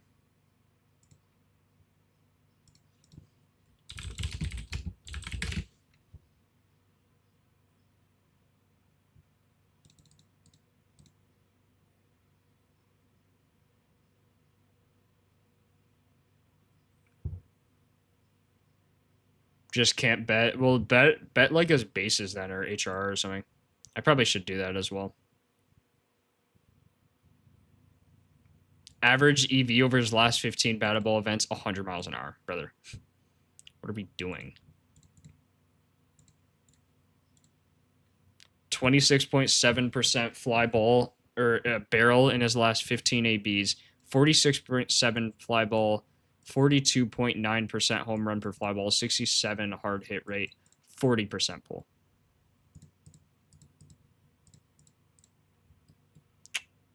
Jeez Louise.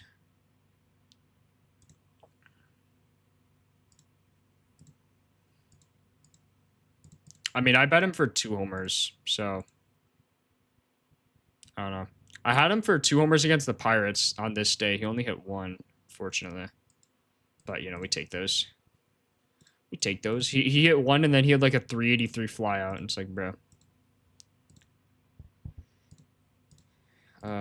Extra base hits. That's an interesting bet. Plus 111. So he's almost favored to get an extra base hit. His line is 2.5 HRRs. Plus 105. Rather take his total bases. Minus 110. He's favored to go over his total bases. This is insane.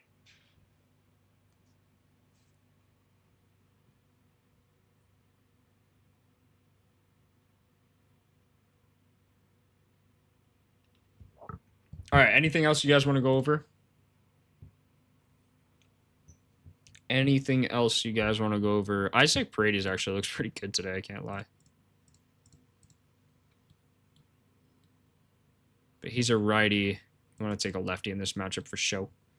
Yeah, I mean, there's some good matchups today. Phillies game. So I'm not taking any Blue Jays because Christopher Sanchez is pitching. Patrick Corbin versus righties, and the Phillies had no good righties.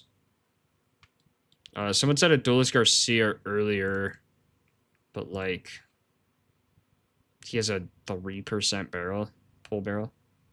Just can't take that. I feel like you just can't take that. Wind, they're playing away, so wind doesn't matter. Yeah, I just can't take that, bro.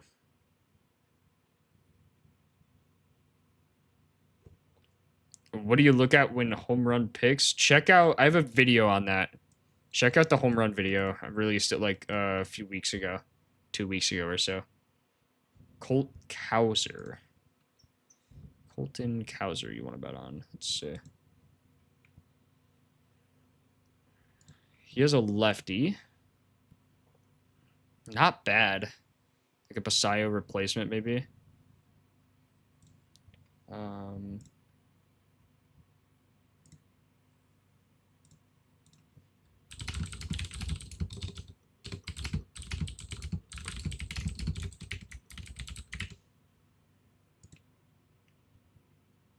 Garcia been hitting a lot of balls 100 miles an hour in the air recently. If there was a Philly, I would take him, but not really loving anyone. Hold on, I gotta send a slip to Marco. Send a slip.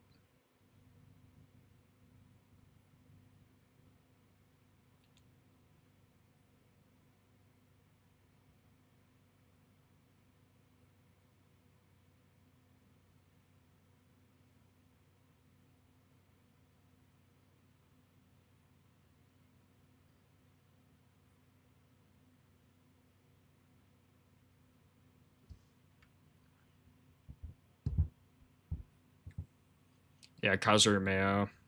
I wouldn't take Mayo because he's a righty. You got to take a lefty in this matchup. Because they're just going to be getting in the four-seam cutter, sinker a ton. Holiday would probably be my replacement. I kind of said that earlier. Like, I don't mind Holiday. Good pull barrel. Colton Cowser does have a higher barrel, but I do like the... it is way higher, though. How many homers? He has 3 homers compared to Holiday's 1. Yeah, I mean, I could see Cowser going. Holiday does have a higher fly ball rate. He's just not very... He doesn't have very much power. Doesn't have pop, you know? Some guys just... You either have it or you don't. I feel like Holiday doesn't really have pop. I don't know. I know he was, like, first overall pick. It's just, like, kind of underwhelming so far.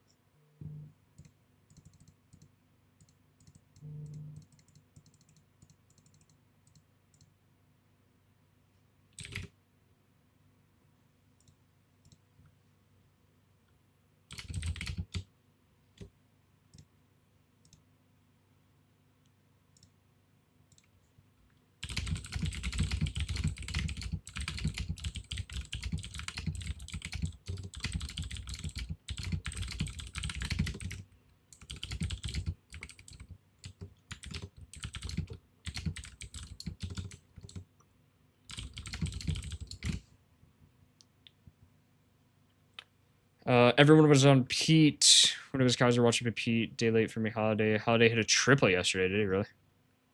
Off wall. Missed it, but I got it. Kyle Schwarber. Kyle Schwarber is a good home run call, bro. I don't know about that. God, I love Canzone today. I'm so glad you guys pointed out this new pitcher. He looks great. Canzone looks great today. 52.6 blast over his last 15 batted ball events. He has 4 homers in his last 15 hits. That is unreal, boys. That is unreal. Look at his power score. Like, what?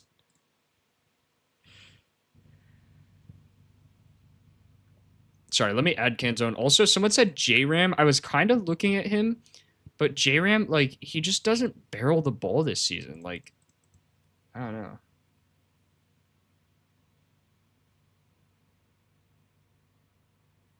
Don't like Ben Rice today. Everyone's on Ben Rice, not for the value, man. The pitcher, like, I would be, but the pitcher, I explained it earlier. The pitcher doesn't throw the four seam anymore. He has like a under 10% four seam in his last start.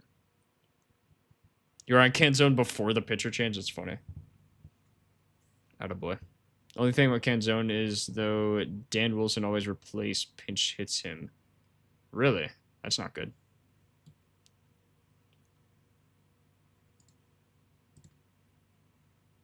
But I'm looking at the wrong game. Canzone. He is averaging 3, right? 2. Why is he only getting a few plate appearances? Versa righty, he should start. It just depends. Like, if we look at the bullpen usage for the Orioles, we can maybe see or, like, kind of guess who's going to start. Okay, so all these guys played yesterday. They have a lot of righties in their pen. They only have 1 lefty, and he's a setup guy. So I would say Canzone gets a lot of ABs this game. I'd say he just stays in the whole game. First basket for game 3, you always have to just take Wemby, bro. Who's got the recent 2? Like, anytime the Spurs play, you just take Wemby. I don't know who's got the recent ones though. Willie and Rook for a pair with Canzone.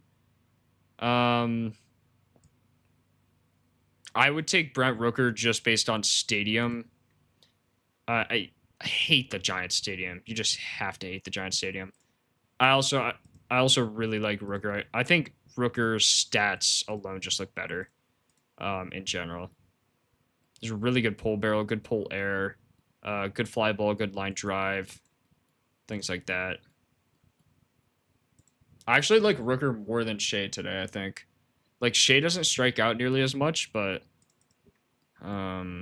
really good pull barrel on the heater. His last 17 plate appearances, 2 homers on the heater. You just gotta like that. Average distance, 300 feet. Colby Thomas, 318. It's really close between Rooker, Thomas, and Shea, but in that order, I think I have Rooker, Thomas, Shea. But it's really, really close. I could see all of them going.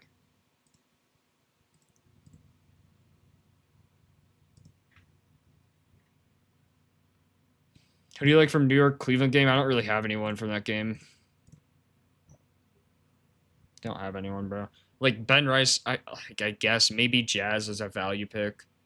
11-mile-an-hour wind doesn't alter your decision making or in choosing a lefty at Oracle Park. The thing is, it's already a lefty favored stadium, so in my opinion, the wind kind of just makes it like a normal thing. Like, usually it does. Like, usually I hate, and I do hate it. Obviously, it's not great, but 11.4-mile-an-hour wind when you only need, like, this ball's hit 360. I mean, you know, it's just it's not that much of a difference, like, even compared to a righty. Like, look how far a righty has to hit it compared to a lefty in the stadium. It's ridiculous.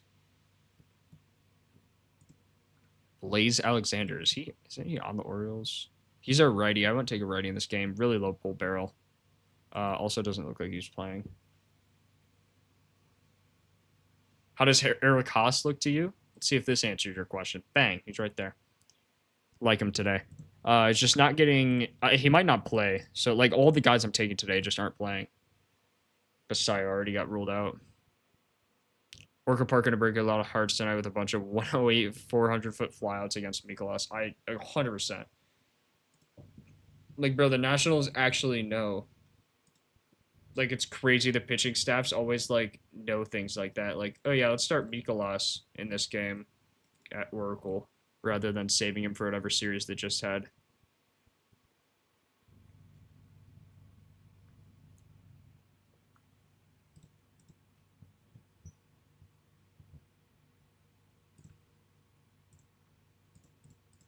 You can look at Blaze Alexander a little more. He's like a okay pull barrel. But you'd have to take a lefty in this game, in my opinion. Colton Cowser. I would take Cowser. I mean, I think that's a fine little play. I don't mind it at all. 308 average distance, good fly ball. Holiday just doesn't have the same pop. Just doesn't as Cowser. He's going to get the four-seam cut, I believe. Kind of a low fly ball rate recently, but over the year it's been better.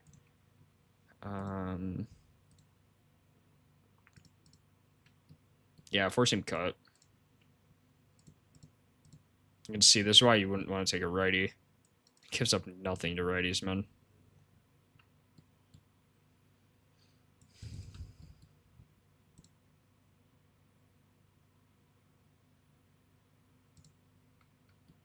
Four seam, where's the cut? Yeah, he was really good on the cutter last year.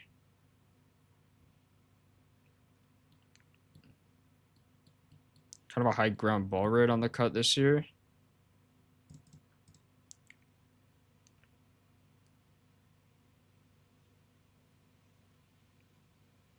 Appreciate you, Jarvo. What was Will Ferrell named Mayo? What? Kobe Mayo? No idea what you're talking about.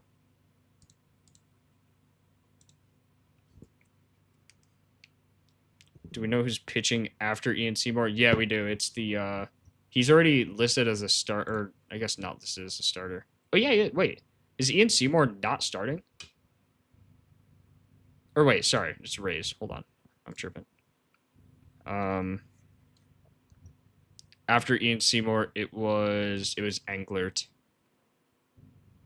Which it did make me like Duran, but he might only get like two ABs against that guy. Hold on. This is in here.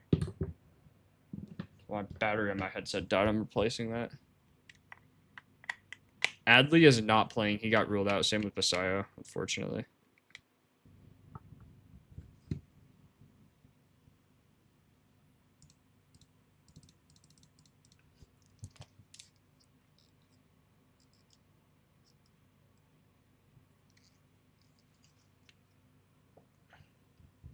Yeah, unfortunately.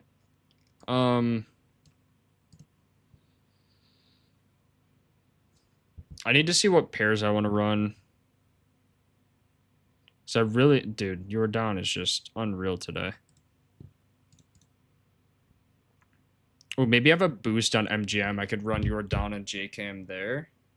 Or Jordan and Rooker. Probably do that. Jordan and Rook look really, really good to me.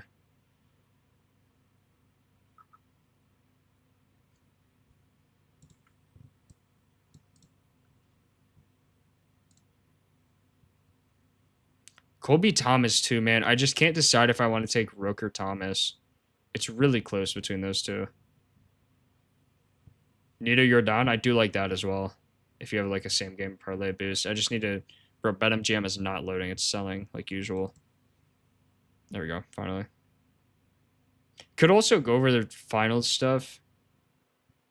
I do have I have two 25% boost tokens. Huge. Oh, minimum 3 legs. Never mind. That's tough. Nothing on MGM. Does Caesars ever do, like, promos? Do they ever give you anything good? They do have a same game for Knicks. 50K long shot jackpot? What is that? Use your profit boost to enter weekly. I don't even know what that does. Oh yeah, they do have a ton of boosts. Holy crap, they have a ton of boosts. They have like too many boosts. It's suspicious. What are you gonna do when Rice go and he don't go? Womp womp.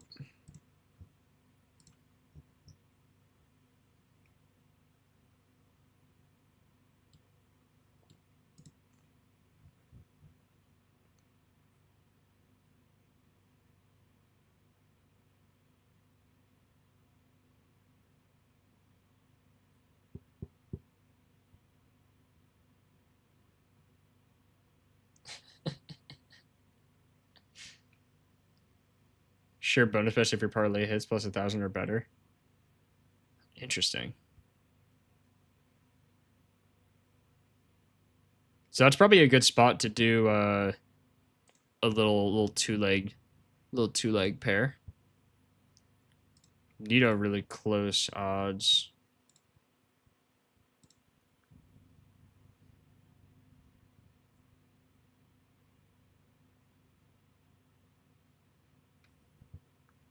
For some reason, I like Volpe. Holy.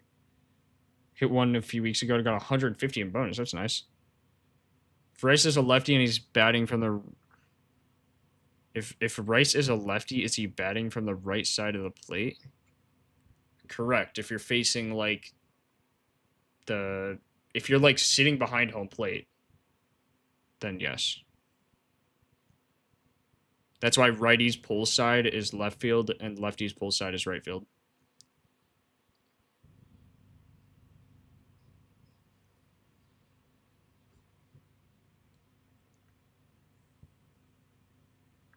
Okay, I think I'm gonna do.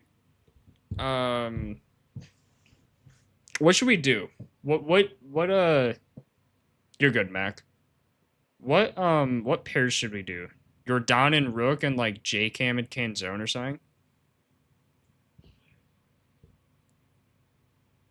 Canzone Colby could be good too. Ooh, kind of like that. Well, let's look at weak spots. Duh. Holy, absolute shock. Colt Emerson, Canzone ain't in weak spot. No. No. Do a weak spot parlay. Just random. Austin Slater. Give me Austin Slater. Give me Marcelo Mayer as a pair. Be funny, imagine. Caballero, I could see him going. He didn't look terrible. Drew Jimenez.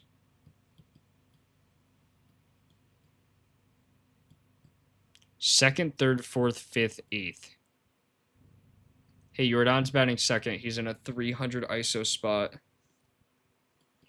He's hitting about. Jordan and Canzone, don't mind that either. First, third, seventh, eighth, ninth. Dude, Mikolas just struggles at the end of the lineup. That's crazy. Where's Haasbat? Haasbat's ninth. Oh, chat, we're cooking. 392 ISO. Oh, it's over. He's giving up 6 homers to the 8th and 9th spot. It's so over. Look at this pitcher. Holy, everything but the 3rd, 8th, and 9th. That's tomorrow. How important is pitcher weak spots, in my opinion? Not very important. It is funny, though, because you'll, like, go and look, and it's like, oh, this guy who had a 0 barrel just hit an absolute nuke because the pitcher, for whatever reason, struggles in this spot. I really like Jordan. One and the same, bro. We really one and the same.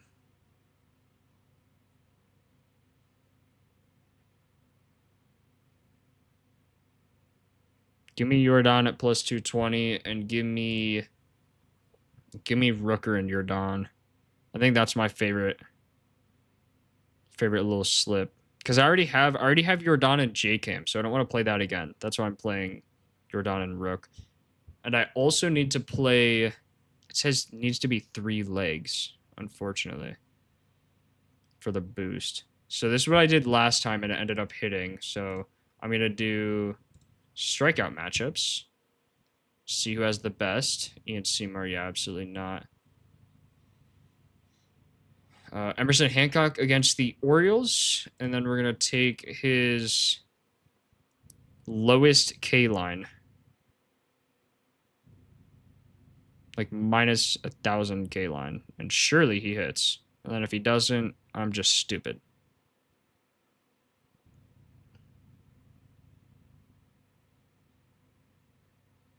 Emerson Hancock for 4Ks is minus 400.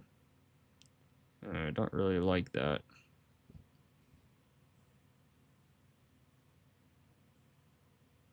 What is it you see in Haas? So Mikolas gives up a 2.42 HR per 9.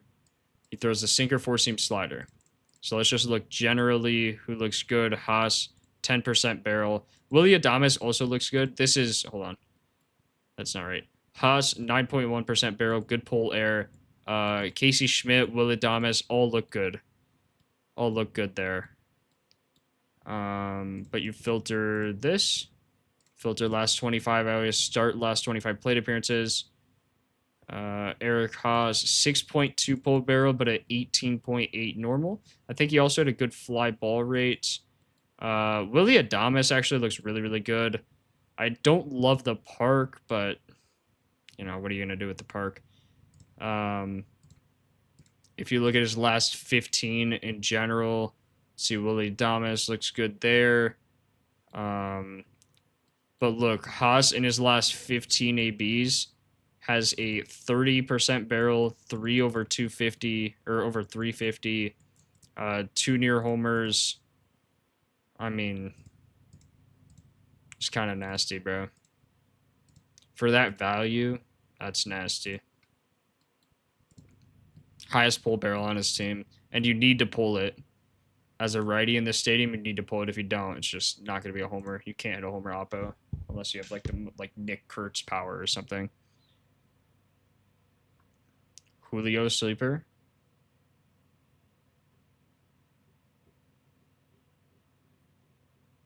Spencer versus Angels early for 3.5 Ks. Spencer versus Angels should clear. Let's take a peek. Spencer versus Angels. Am I tripping? Literally not Sam. Nope, that one. Spencer, we have projected negatively. Fortunately. Jonah Cox sleeper. Julio.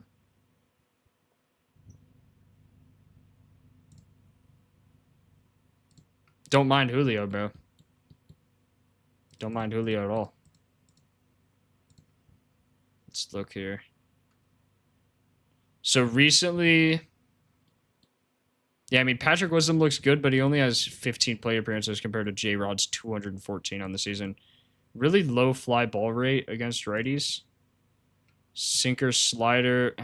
It's not great, bro. It's not great. Recently, it looks way better, but over the season, it's not great. Also, kind of a, like, not a bad fly ball rate, but not insane. He's on 365 for 900. That's crazy.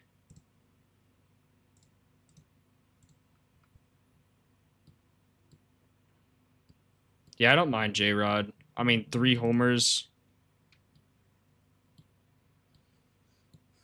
Just slider, like sinker slider isn't really a great combination. He's been fine on it, though. 8.9% pull barrel.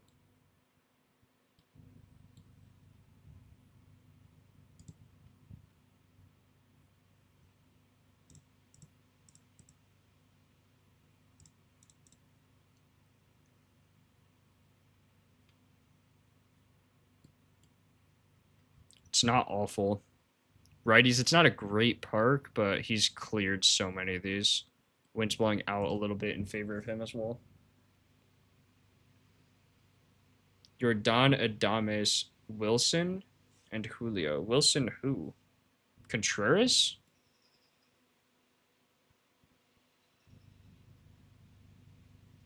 I'll take it. If you don't play, it just voids. Yeah, I would take that for sure, Peanut. On 365. I don't have 365 because they won't verify me for some reason.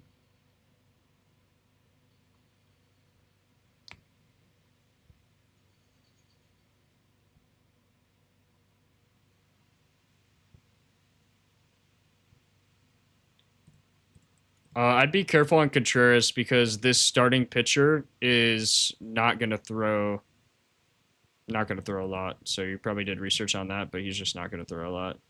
Like, he looks really good, but he's going to throw like 1 inning.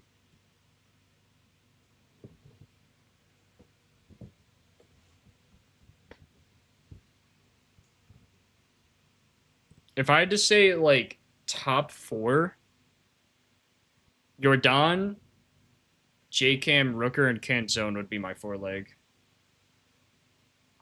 If I had to.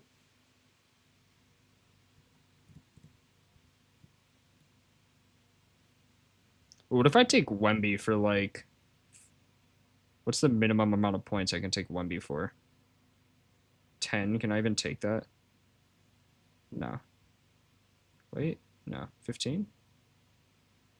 Can't even take him for less than 15 points. He's minus 700 to get 20 points. That seems crazy, doesn't it? Hold on, we got to pivot. I need a lock for this lay so I can put in a thing. I can use this boost. Wemby points. Oh yeah, I'll get 20. Surely, right?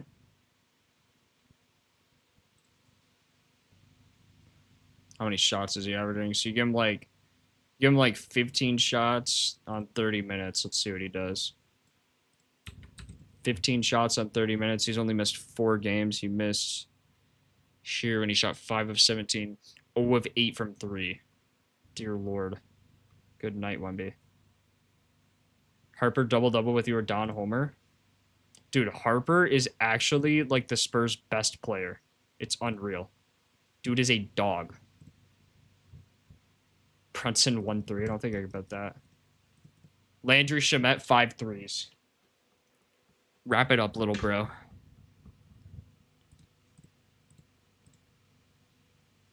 I don't know. Harper double-double seems a little rough, though. Basayo's not playing, John. Canzone, Yandy, Jordan. I don't mind Yandy, actually. I haven't thought of him. But that's just because I'm taking J-Cam. Averaging 15 and 6, yeah. Kauser already looked at. Don't mind him. I'm not taking him, but I don't mind him. It's a good value bet.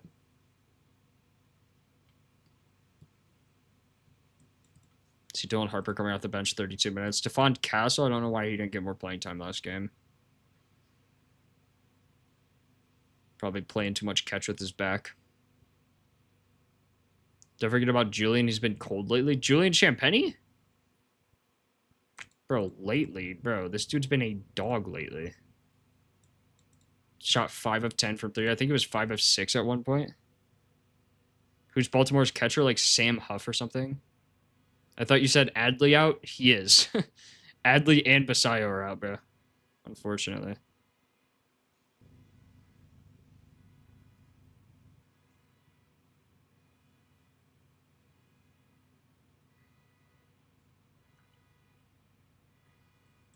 Maybe I'll just run like... I don't want to do J-Cam again. Zone, let's see. Wind is just opening my door. Is Gavin Williams given up for righties or lefties? Oh my god, dude. Canzone's the #1 rated prop on Propfinder today, then Ben Rice. I can see why all of you are on Ben Rice. Colby Thomas, too.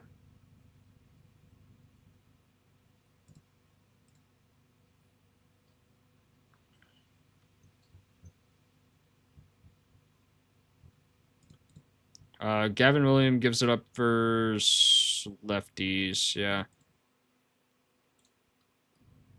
Bro, if Ben Rice goes today, look, his odds are already increasing. If Ben Rice goes today, a lot of people are going to be mad at me. I just don't love that he doesn't throw the four-seamer, man. Like, you're getting all off-speed.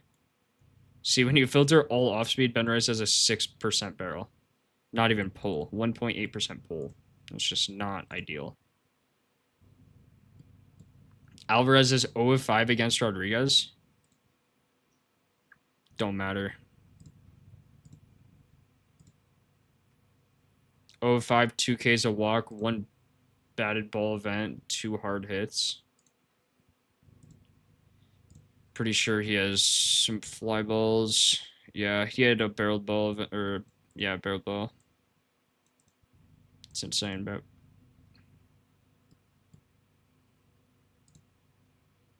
Rooker, Colby, you're doing close app. J-Rod, J-Cam, don't hate. Can I just take a Alvarez hit? Bro, Spurs are plus money. Oh my god. The Knicks are actually just... Bro, it's just cooked. It's actually just cooked.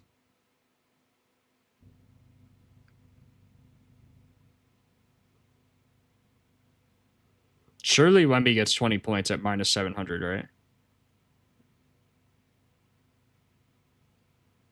For plus 1817, if I take this on DK, what would I get normally? Or like... that is low-key worth.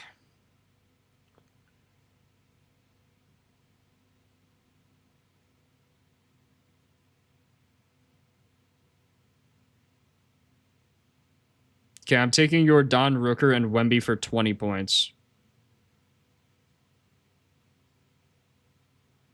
And I'm putting however much on it that I need to win 500 bucks. That's what I do with my pairs. Whole world on Vassell RA. Interesting.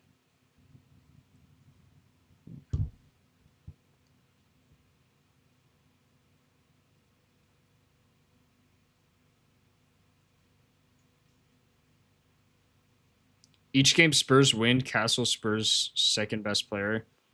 I disagree. I think it's actually usually either De'Aaron Fox or Dylan Harper. Not recently because Fox was injured, but before that for sure was. Okay, now I'm taking Canzone and maybe Colby Thomas. Let's see. Do I really want to bet Colby Thomas? Let's take a peek. I mean, that's just good. Yeah, it's like... This guy doesn't give up very many homers, though. 0.86.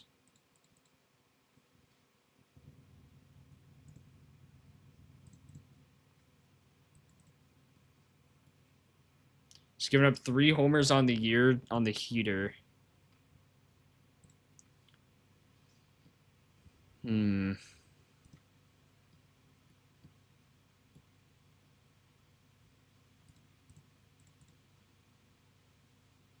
Man, Colby Thomas hits a lot uppo. Interesting.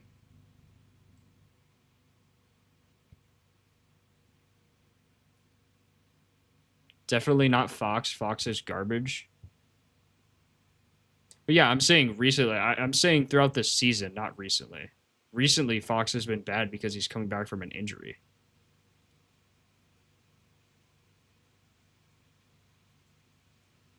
Castle is nasty. I'm not saying Castle isn't nasty. Thomas probably gets pinch hit for by Cortez at some point after Harrison is done. Plus 368. I think he'd get pinch hit, really. How bad is he in general versus... Oh yeah, never faces righties. Yeah, you're right. Yeah, that's why I like staying with Rooker.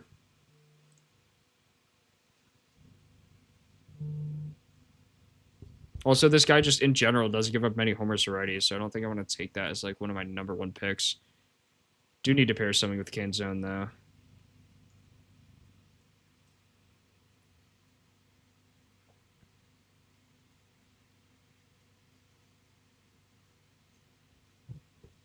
Canzone homer. What do you say, like Nito?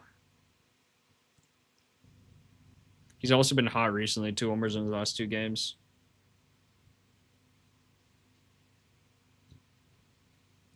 Spurs were down 2-0 against the Heat. We'll see, man. Las Vegas Aviators is AAA team if you want to look at fly ball. Fly ball play loads of facts to see if the numbers play. Spencer don't give up anything. Versus righties he does. 1.21. That's a good number. You look for 1.2. Four-seam curve sweeper. Curve four-seam sinker. I don't like that. Four-seam curve sweeper. So he went back to it. Curve four-seam sweeper, yeah. Just making sure he's throwing what he should. Yeah, I mean, Nito looks the best. Trout, I could see. Nito 56 fly ball rate is unreal. Four-seam sweeper curve. 13.3 barrels, 17.4 on the year. Good fly ball, good hard hit, good pull. That's what you want. Wind blowing out.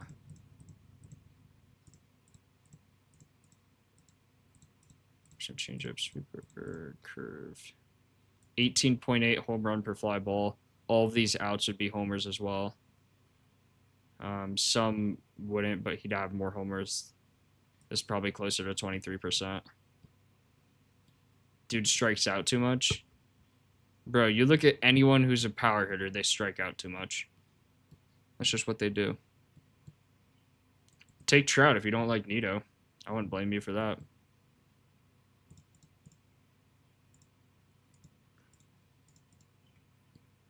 Last 25 plate appearances, pull barrel is literally perfect.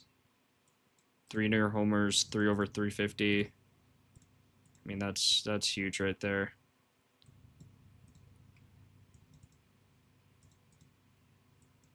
%60 hard hit. God, yeah. It's unbelievable. Trout puts in the air a lot, but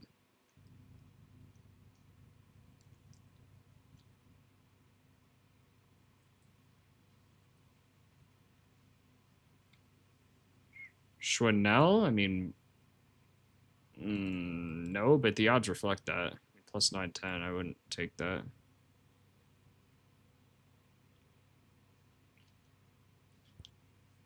Jordan doesn't strike out. Bro, Jordan is literally the best hitter in baseball right now. I mean, sure, it's not always necessarily true. You're right, but you're using like the one example where that's not the case. You look at Schwarber, you look at Judge, you look at Ohtani, you like all of these power hitters, right?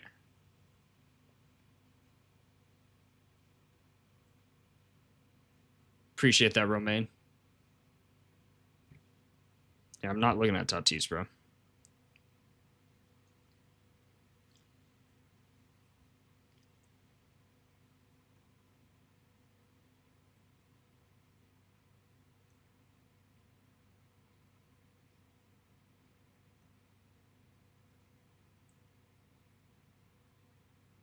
Okay, I'm playing this one to win $250.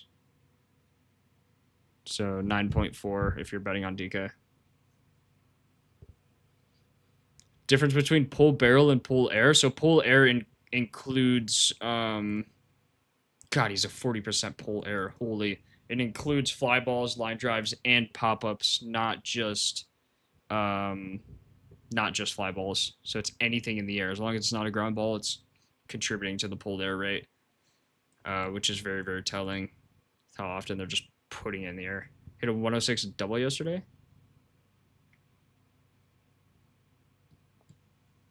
Bro, Tatis is buns, bro. Against Andrew Abbott, like, maybe?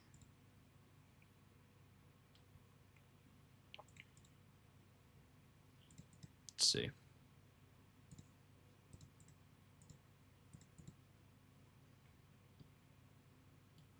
On the year, 5%. He's plus 720. Yo, is the wind blowing in?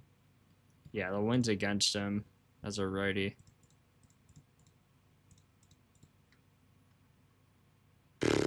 God. What happened to Tatis' boat? Holy fall off. Holy fall off.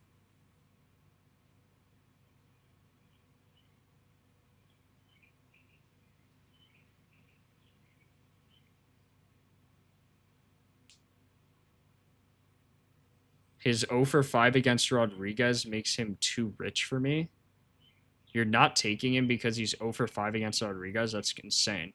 He literally had a 395 flyout and another fly ball.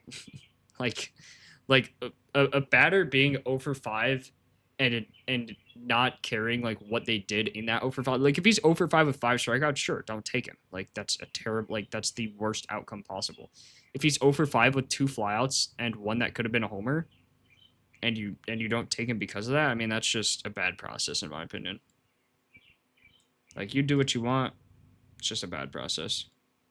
Tatis has a 14% fly ball rate. Yeah, I mean.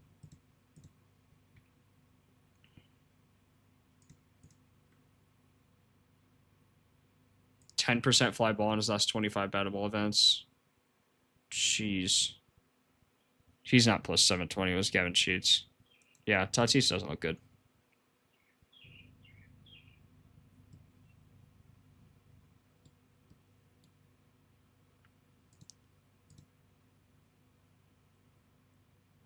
I wish Slop was doing this to be way better. Thanks, bro. All right, I'm going to end stream. I mean, like, I'm going to go eat lunch. See you guys later.